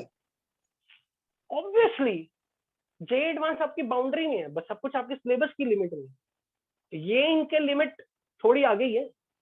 पर सर इसमें से मैक्सिमम नंबर ऑफ क्वेश्चन तो इजी होते हैं ना? हाँ, लेकिन जो क्वेश्चन टफ आता है ना, वो आपके अपने हाँ बाउंड्री सर, वाला। कुछ क्वेश्चंस बहुत अच्छे आ जाते हैं, लेकिन सर ज्यादातर तो इजी होते हैं। हाँ, वो मैं एग्जाम को इजी या टफ उसके नंबर ऑफ स्टूडेंट्स क्वालिफाइंग से नहीं देख रहा हूँ, मैं क्वालिटी ऑफ क्वेश्चन देख रहा हूँ कि जो टफनेस लेवल एडवांस पूछ रहा है वो एक ऐसा है जो लॉजिकल है, जिसमें मैथ्स लग सकती है और उसमें आप लॉजिकली आंसर सॉल्व कर लेते।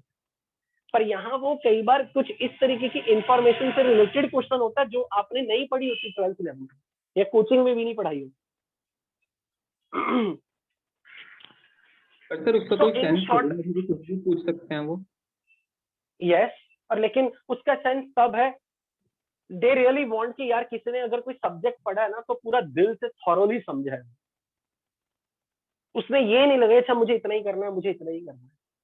तो फिल्टर आउट होके जो बड़ी क्रीम लेयर जो होगी, वो मतलब डेफिनेटली वो बहुत ही पॉलिश्ड बंदा होगा जिसने अगर इसमें बहुत अच्छा स्कोर किया। खासकर केमिस्ट्री, फिजिक्स मैथ्स में तो सारी चीजें टफनेस की बाउंड्री पे ले जानी हो तो मैथ्स लगवा दो बस।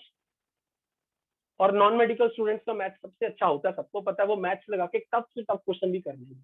मजा तो तब है ना जब एक दायरे में उनको बिठा दो जहां मैथ्स नहीं है, समथिंग अदर है, अब उसमें देखो कौन फिल्टर पे आगे बढ़ रहा है। पर जो भी वो फिल्टर लगाएंगे ना, वो भले ही आपको एक इंफॉर्मेटिव बिगिनिंग, ग्राउंड उसकी इंफॉर्मेटिव होगी, पर उस इंफॉर्मेटिव की एप्लीकेशन होगी एक्चुअली उस क्वेश्चन। मैं जरूर डिस्कस करूंगा ये कुछ, बट खैर आगे बढ़ रहा हूं फिलहाल। तो पहले रॉक सॉल्ट स्ट्रक्चर,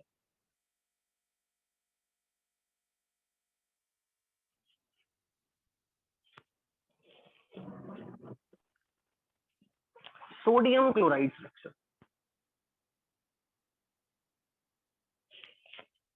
तो अब मुझे एक बात बताओ, आपको वो 3 डायमेंशनल सॉलिड बनाना आता है, सबसे बड़ा वाला सबको? Yes sir. यस सर, बना लेंगे। यस। ओके, तो जल्दी से बना लो एक।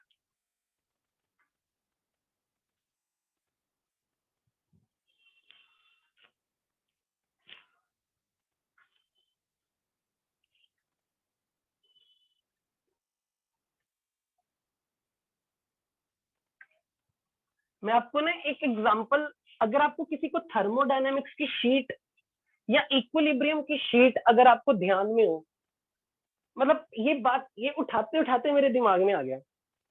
मैंने एक क्वेश्चन लिखा हूं, मुझे याद करके बताना 11th में कभी आपने इसकी डिस्कशन की होगी।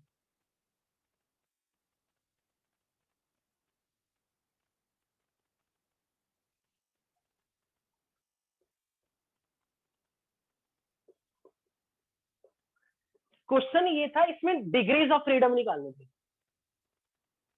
यस सर, एनएसीसी अगर का ही किसी था। को याद हो हाँ सर। इक्विलिब्रियम में, ये क्वेश्चन वहां है आपकी शीट में। सर थर्मोडायनेमिक्स में भी था। थर्मोडायनेमिक्स में था या इक्विलिब्रियम का एग्जैक्ट पर ये क्वेश्चन था। यस सर, एनएसीसी का ही था। अगर किसी को हाँ एनालिसिस थर्मोडायनेमिक्स विल बी। बिल्कुल। Yes, sir. ये बहुत अच्छा रूल है, this is called phase rule, जो एक्चुअली जेई वाली बाउंड्री में नहीं आता। फेज रूल पे जाके एक इक्वेशन होती है, degree of freedom is c minus p plus 2, number of component, number of phases, ऐसे एक इक्वेशन है जिसके बेसिस पे इसका आंसर है। और ये ऐसा क्वेश्चन है जो यूजुअली केमिस्ट्री ओलंपियाड में बड़ी फ्रीक्वेंटली पूछा जाता है। उनके लिए जो लोग ग्रेजुएशन पोस्ट ग्रेजुएशन लेवल पे जाके एग्जाम देते हैं अपने कोई भी, उनके लिए बिल्कुल लड्डू क्वेश्चन है, और एक 12th स्टूडेंट के लिए डेफिनेटली एक हैवी क्वेश्चन है, क्योंकि उसने नहीं पढ़ा फेज रूल, हमने कभी नहीं पढ़ा है, क्योंकि जेई की बाउंड्री में नहीं थी। और अगर मैं अपने आप को सिर्फ एक कोचिंग सेक्टर का बंदा मान लूं ना, तो नहीं पढ़ी होगी। Unless if someone is post graduated in chemistry, इसने एक एडवांस लेवल पे पढ़ी है केमिस्ट्री, वो इस चीज को सिखा देगा, बता देगा, क्योंकि वहां पर ऐसे क्वेश्चन आए और वो बताएगा भी अच्छा कैसे आया डिग्रीज ऑफ फ्रीडम। सो मेरा ये मानना है कि जिन भी क्वेश्चंस को एनएससीसी में आप देखोगे ना, कि हर एक्सरसाइज में एक का दो क्वेश्चन ऐसे जरूर है जो बियॉन्ड है जेई।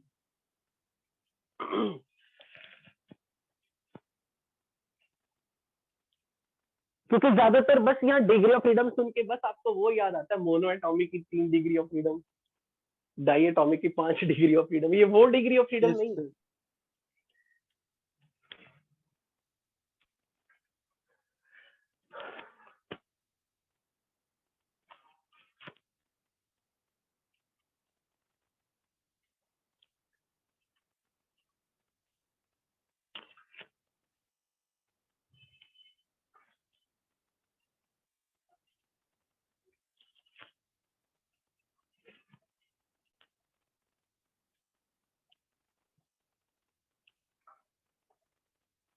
तो यहाँ पर जब अगर ये क्वेश्चन बोर्ड एग्जाम्स में अगर आया, starting from the board exam, तो आप यहाँ पे 5-6 पॉइंट्स लिख के आओगे। पहला point, Cl minus ions are arranged in CCP packing. तो क्लोराइड कहाँ कहाँ होगा? अगर ये क्यूबिक क्लोज पैकिंग अरेंजमेंट में है, क्लोराइड का लैटिस है, होस्ट लैटिस अगर क्लोराइड है, तो chloride is are arranged in CCP packing, then where are chloride ion?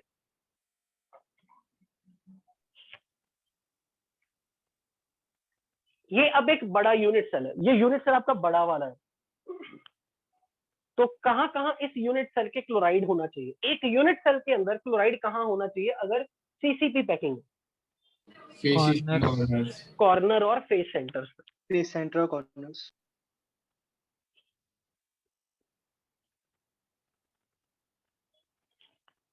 तो यहां मैं कॉर्नर इनको बोल रहा हूं क्योंकि मेरा यूनिट सेल बड़ा क्यूब है, बड़ा क्यूब मेरा unit cell.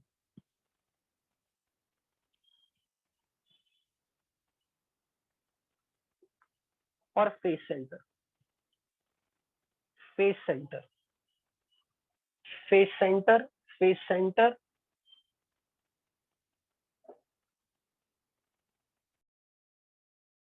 this is face center. Chlorides are at the corner and at the face center. So how many chloride per unit cell? Number of Cl minus per unit cell. 4 बोल दूं? Yes. तो एक unit cell में total negative charge कितना? एक unit cell में total negative charge 4 minus. 4 minus.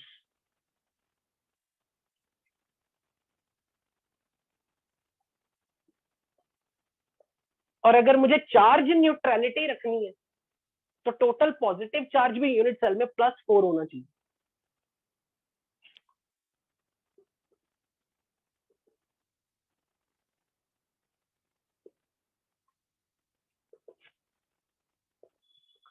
इसलिए sodium ions मेरे पास पर यूनिट सेल कितने होने चाहिए, number of sodium ions per unit cell, क्योंकि एक सोडियम पे +1 चार्ज है और मुझे टोटल यूनिट सेल में +4 चार्ज चाहिए। So we need total number of Na+ per unit cell should be 4। अब मैं आपको पहले डाटा बता रहा हूं, उससे कॉन्फिडेंस बढ़ेगा, बट डाटा याद नहीं रखना ऑब्वियसली।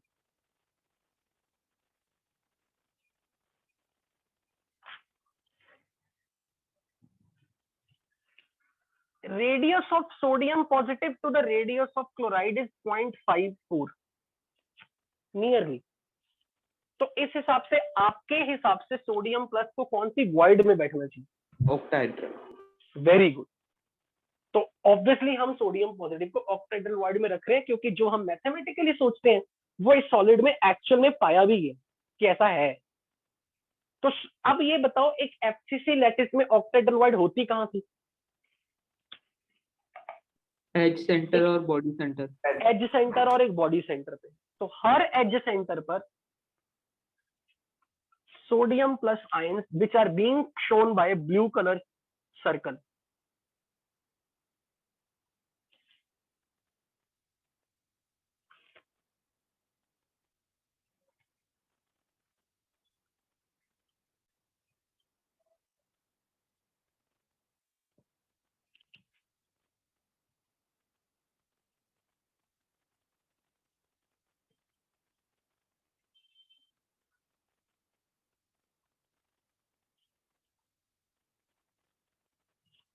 हर एज सेंटर पे मैंने रख दिए और मैंने एक बॉडी सेंटर पे भी रखा है, क्योंकि बॉडी सेंटर पर भी एक ऑक्टाहेड्रल वॉइड बनती है।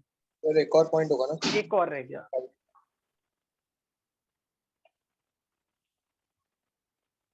So sodium plus ions, they are present at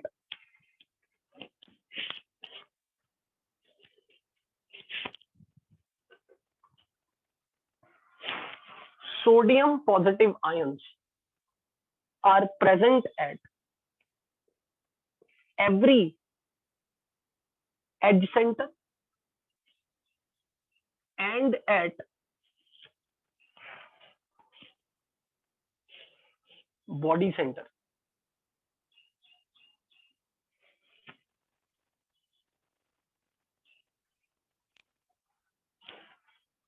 Therefore, number of Na plus ions per unit cell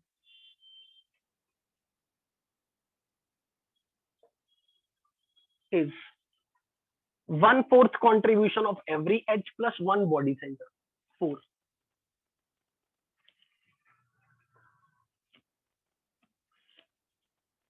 If I call it as edge length of unit cell, तो कभी भी sodium chloride पर कोई numerical आ गया तो ये पता होना चाहिए edge length A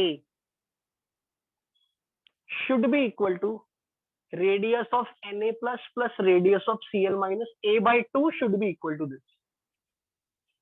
This A/2 distance should be sodium plus का रेडियस प्लस क्लोराइड का रेडियस, क्योंकि भले रेडियस रेशो, एक चीज देखो, रेडियस रेशो 0.54 है, परफेक्ट 0.414 नहीं है, परफेक्ट 0.414 नहीं है। क्या मैं ये बोल सकता हूँ कि क्लोराइड क्लोराइड टचिंग है, एनायन कांटेक्ट है? No sir, no sir. नहीं, केटायन एनायन कांटेक्ट जरूर है, क्योंकि अगर मैं इस ऑक्टाहेड्रल वर्ड की बात करूं तो इस सोडियम प्लस को ये टचिंग है, ये सोडियम प्लस को ये 2 क्लोराइड टचिंग है, ये सोडियम प्लस को ये 2 क्लोराइड टचिंग है, इसे 2 क्लोराइड टचिंग है, पर chloride chloride chloride chloride they are not touching. Ideally I should not call this statement, क्योंकि अगर मैं ये स्टेटमेंट बोलूंगा तो ये बात तब ठीक होती अगर क्लोराइड फेस सेंटर वाला और कॉर्नर वाला टचिंग होते, क्योंकि एफसीसी अरेंजमेंट का मतलब अगर मैं बात करता हूँ एक आइडियल एफसीसी अरेंजमेंट कि atoms are present at corner atoms are present at face center but at the same time face center atom should be in contact with the corner. वो एक परफेक्ट एफसीसी होता। अगर कोई मेरे सामने ये statement बोल दे ना chloride ions are packed in CCP, तो मैं उसको एज ए कैजुअल वे में बोल रहा हूँ, बट आइडियली मुझे नहीं बोलनी चाहिए ये लाइन। क्यों कॉन्टेक्ट में क्यों नहीं है? क्योंकि फेस सेंटर्ड अरेंजमेंट की डेफिनेशन क्या थी? जो एटम्स है वो कॉर्नर पे हो और फेस सेंटर पे हो, और जो एटम फेस सेंटर पे है वो हर कॉर्नर को टच भी कर रहा हो। यही था ना आइडियल एफसीसी में। Yes, sir. पर यहाँ क्लोराइड इसे टच तो नहीं कर रहा। तो क्यों नहीं ये कर रहा? डिस्टेंस, ये क्या टचिंग होंगे आपस में? नहीं सर, हाँ नहीं हो, obvious. नहीं ना। Yes, sir. इसीलिए ये परफेक्ट एफसीसी नहीं है क्लोराइड का लैटिस। मैं ये बोल सकता हूँ chloride ion are arrange in FCC type arrangement. Yes, sir. Ideally ऐसे बोलना चाहिए। ऐसे भी तो बोल सकते हैं डिस्टॉर्टेड एफसीसी में है। यस, डिस्टॉर्टेड एफसीसी बोल दो या एफसीसी टाइप बोल दो, but one and the same thing. But point is कि इट्स नॉट ट्रू एफसीसी, मतलब एग्जैक्टली प्रिसाइजली एफसीसी नहीं बोलना चाहिए। यस अब सर, अगर मैं बोलूं कि हाँ सर अगर एग्जाम में अगर मल्टी करेक्ट में आ जाता है कि NaCl में Cl मैं नहीं करूंगा एफसीसी। ओके सर, मैं तो नहीं करूंगी। हालांकि बहुत सारे लोग बोल देंगे हाँ कर दे, बट मुझे नहीं लगता, क्योंकि इस पे जब कोई चैलेंज करेगा उनको एक्सेप्ट करना पड़ेगा। अब ये बताओ सोडियम प्लस का कोऑर्डिनेशन नंबर कितना दिख रहा है? सोडियम प्लस का coordination number 6, because sodium plus is present eight octahedral one. So sodium plus has coordination number 6।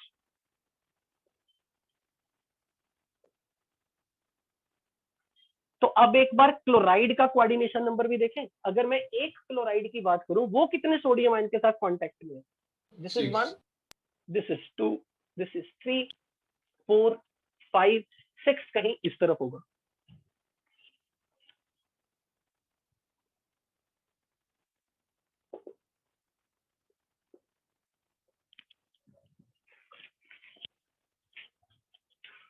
तो बोर्ड एग्जाम में आपने ये सारे पॉइंट्स ऐसे लिख के आने, अगर आपके टाइम बोर्ड हुआ तो।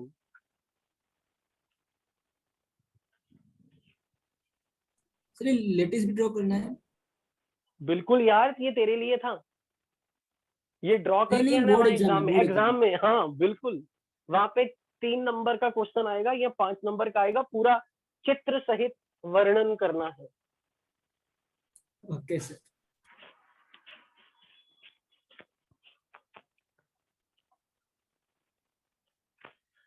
अगर मुझे कोई कह दे डेंसिटी ऑफ यूनिट सेल बताओ,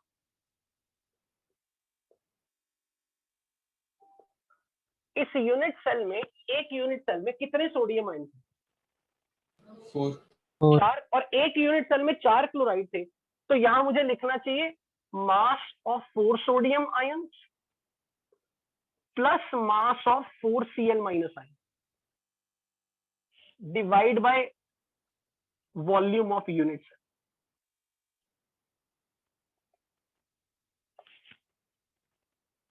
तो 4 सोडियम आयन का मास में ऐसे लिखूंगा 4 times 23 by Avogadro number plus 4 times 35.5 by Avogadro number divide by AQ। क्योंकि 4 सोडियम आयन का मास और 4 क्लोराइड का मास यूनिट सेल में, पर यूनिट सेल 4 सोडियम आयन और 4 क्लोराइड आयन का मास। तो ये मेरे लिए बन गया 4 by Avogadro number into molar mass of sodium chloride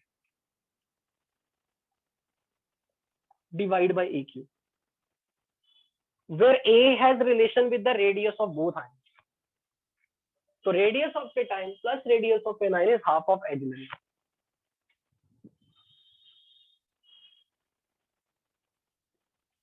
पर अब मैं अपनी तरफ से ऐड ऑन कर रहा हूं, कुछ नया पॉइंट नहीं है, बट माइंड में होना चाहिए ये चीज।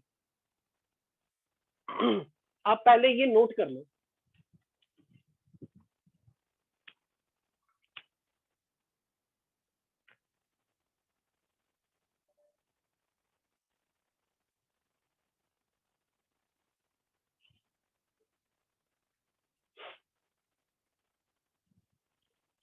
तो इस तरह से हमें क्वेश्चन ऐसे आता है बोर्ड एग्जाम में, what are the salient features of rock salt structure. इसका मतलब उसके स्ट्रक्चर को ड्रॉ करके उसकी एक्सप्लेनेशन दो।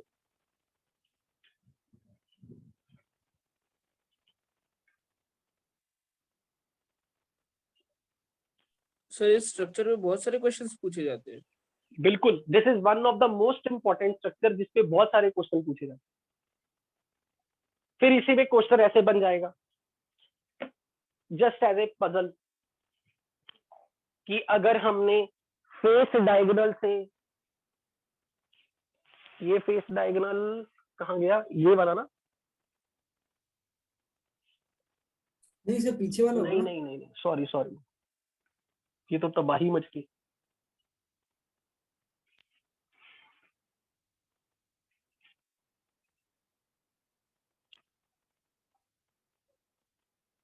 ये मैंने सही ड्रॉ किया? नहीं नहीं सही ड्रॉ किया। ये बॉडी होगी। बॉडी डायगोनल तो बन, दो बॉडी डायगोनल से। Body diagonal.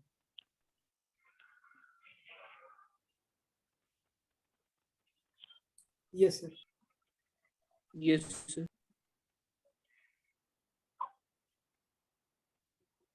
ये अगर मैंने बॉडी फेस डायगोनल इस प्लेन से सारे एटम्स हटा दिए तो सोडियम क्लोराइड का फॉर्मूला क्या रह जाएगा? क्या बोलेंगे हम? अगर मैंने इस फेस डायगोनल वाले प्लेन से सारे एटम्स हटा दिए, क्या क्या हट जाएगा? तो 6 क्लोराइड आयन हट जाएंगे जिनकी 6 क्लोराइड आयन हट क्लोराइड और जाएंगे, 3 Na। 6 क्लोराइड और 1, 2 और 3 सोडियम हट जाएंगे। तो फिर हम क्वेश्चन पूछ सकते हैं, how many fraction of octahedral voids are occupied? इस पूरे यूनिट सेल में कितनी ऑक्टाहेड्रल वॉइड्स थी? ऑक्टाहेड्रल वॉइड्स की कंट्रीब्यूशन एफसीसी में, वेट यहाँ पे गलती, ऑक्टाहेड्रल वॉइड कितनी होती है पर यूनिट सेल? 4। अच्छा कहाँ कहाँ होती है? 12 Adjacent सेंटर से- फिर एक बॉडी सेंटर। हाँ, तो जो हमारी ऑक्टाहेड्रल वॉइड्स पहले चारों की चारों ऑक्यूपाइड थी, अब 3 एज 1 2 2 एज सेंटर उड़ गए, एक बॉडी सेंटर उड़ गए। तो कितनी ऑक्टाहेड्रल वॉइड्स अब बची हैं? हमारे पास कितने एजेस बचे हैं अब? 10 एजेस पे सोडियम आयन और बॉडी सेंटर वाला मिसिंग है।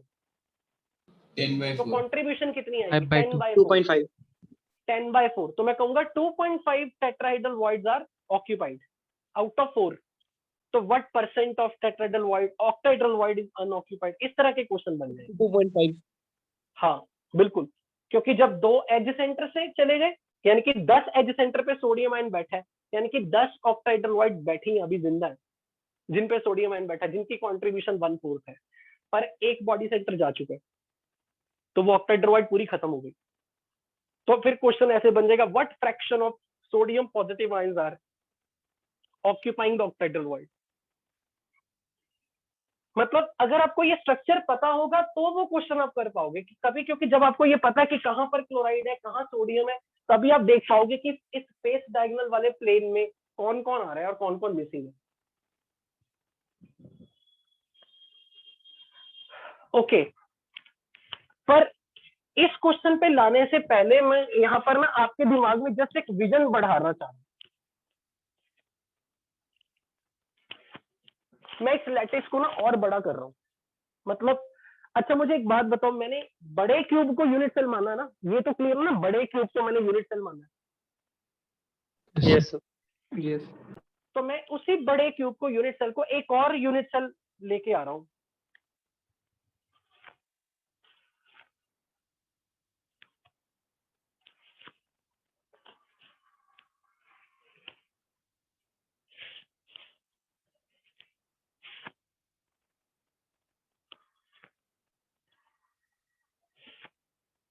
मतलब ये मान के चलो ये यूनिट सेल एक नया है,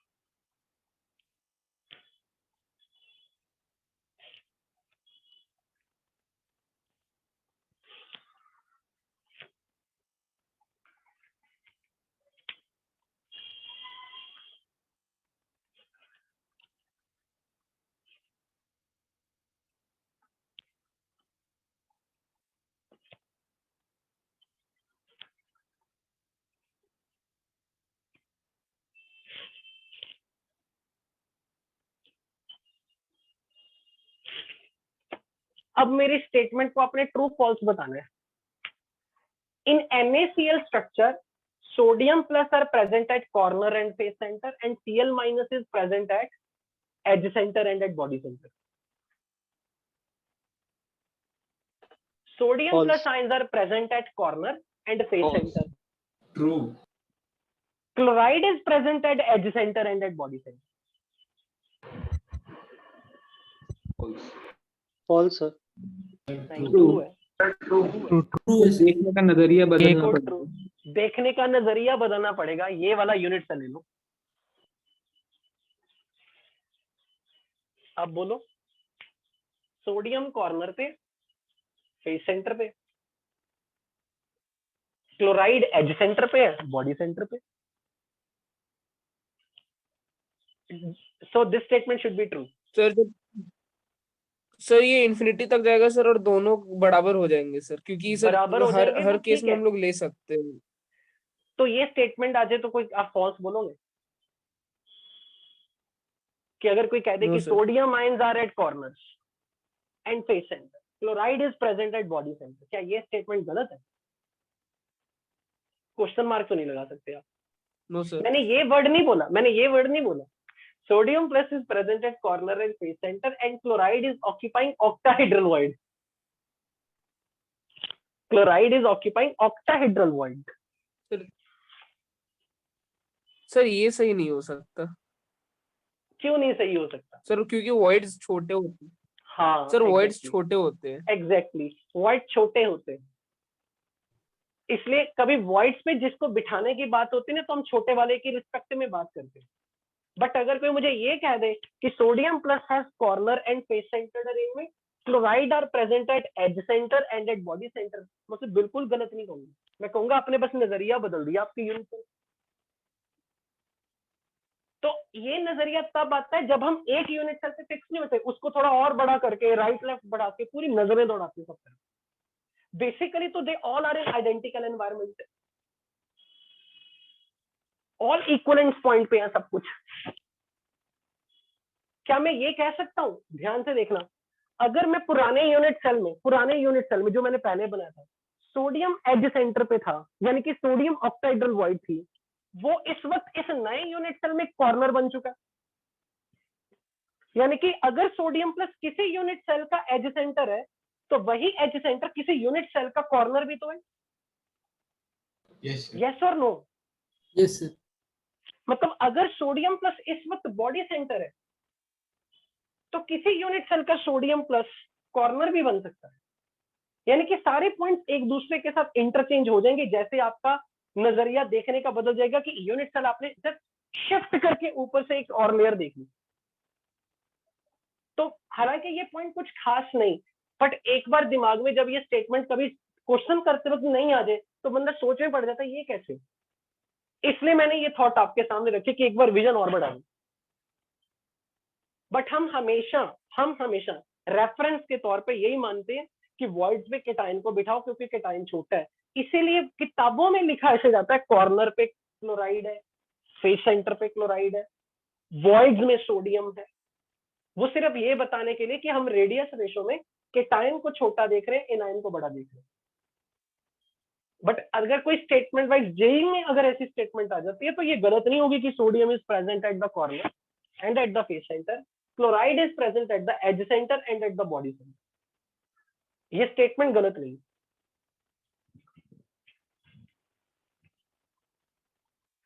okay, I think this is clear to everybody. Yes, sir. Any doubt up to here? Okay, तो क्लास का टाइम हो चुका है, तो अभी हम यहीं से नेक्स्ट मतलब अपने स्ट्रक्चर्स आगे बढ़ाएंगे नेक्स्ट क्लास में। So going to end up the meeting and you have any doubt? हाँ, एक्सक्यूज संजय सर, अगर ये स्टेटमेंट ट्रू फॉल्स में यूनिट सेल को कंसीडर करके आती है, तो ये स्टेटमेंट फॉल्स हो जाएगी। पर यूनिट सेल डिफाइन कैसे किया? हर पर्सन के लिए सेम लेट दिस में more than one type of unit. Sir, but unit cell complete अगर स्ट्रक्चर तूने के उसको भी तो वेट एक मिनट, अगर मैंने यूनिट सेल ऐसा लिया कि एक कॉर्नर पे सोडियम, फेस सेंटर पे सोडियम, तो सेम यूनिट सेल को उसके एज लाइन पे डिस्प्लेस करूंगा तो नेक्स्ट यूनिट सेल में भी कॉर्नर और फेस सेंटर पे सोडियम है।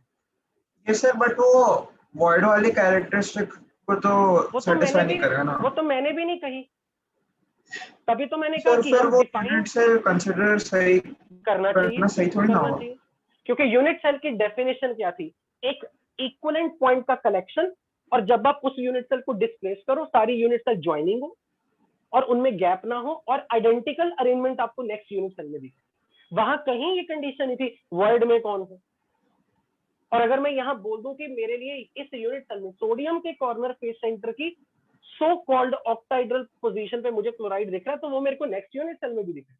मेरे पॉइंट्स का अरेंजमेंट एक यूनिट सेल से दूसरे यूनिट सेल में बदला नहीं, तो वो यूनिट सेल की हर डेफिनेशन में फिट हो रहा है। तो आप ये नहीं कह सकते कि मैं उसको यूनिट सेल नहीं चूज कर सकता। सर बट You ऐसा agree to हमने this? Sir but Sanjay? ऐसा हमने हाँ तो ऐसा हमने यूनिट मतलब यूनिट से जब हम बना रहे थे तो सर हमने ये कंसीडर किया है कि सबसे पहले पैकिंग बनी फिर उसके बाद वो हमने यूनिट सेल चूज किया ना।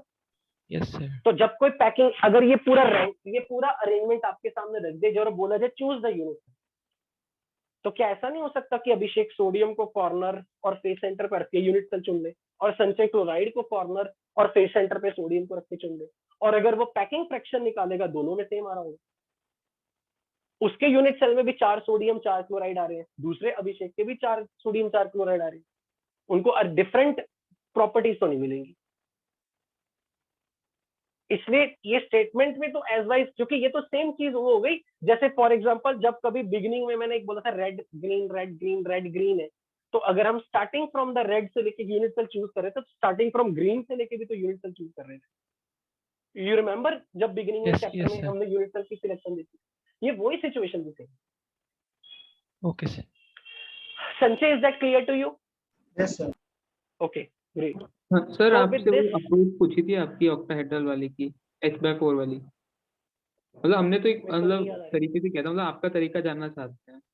क्या जो H/4 हाइट आई थी ऑक्टाहेड्रल वाली। हाँ, मैं एक काम करूंगा, मैंने जिस तरीके से निकाली है ना, वो मैं सॉल्यूशन फोटो खींच के ग्रुप में पोस्ट कर देता हूँ। टेलीग्राम पे भेज देना। ठीक है, ग्रुप में मैं पोस्ट कर। तूने सॉल्व नहीं ना किया तभी कह रहा है। सर अभी बताएं क्या आपको? नहीं, उसने ये अभी आदित्य बोला था ना, ये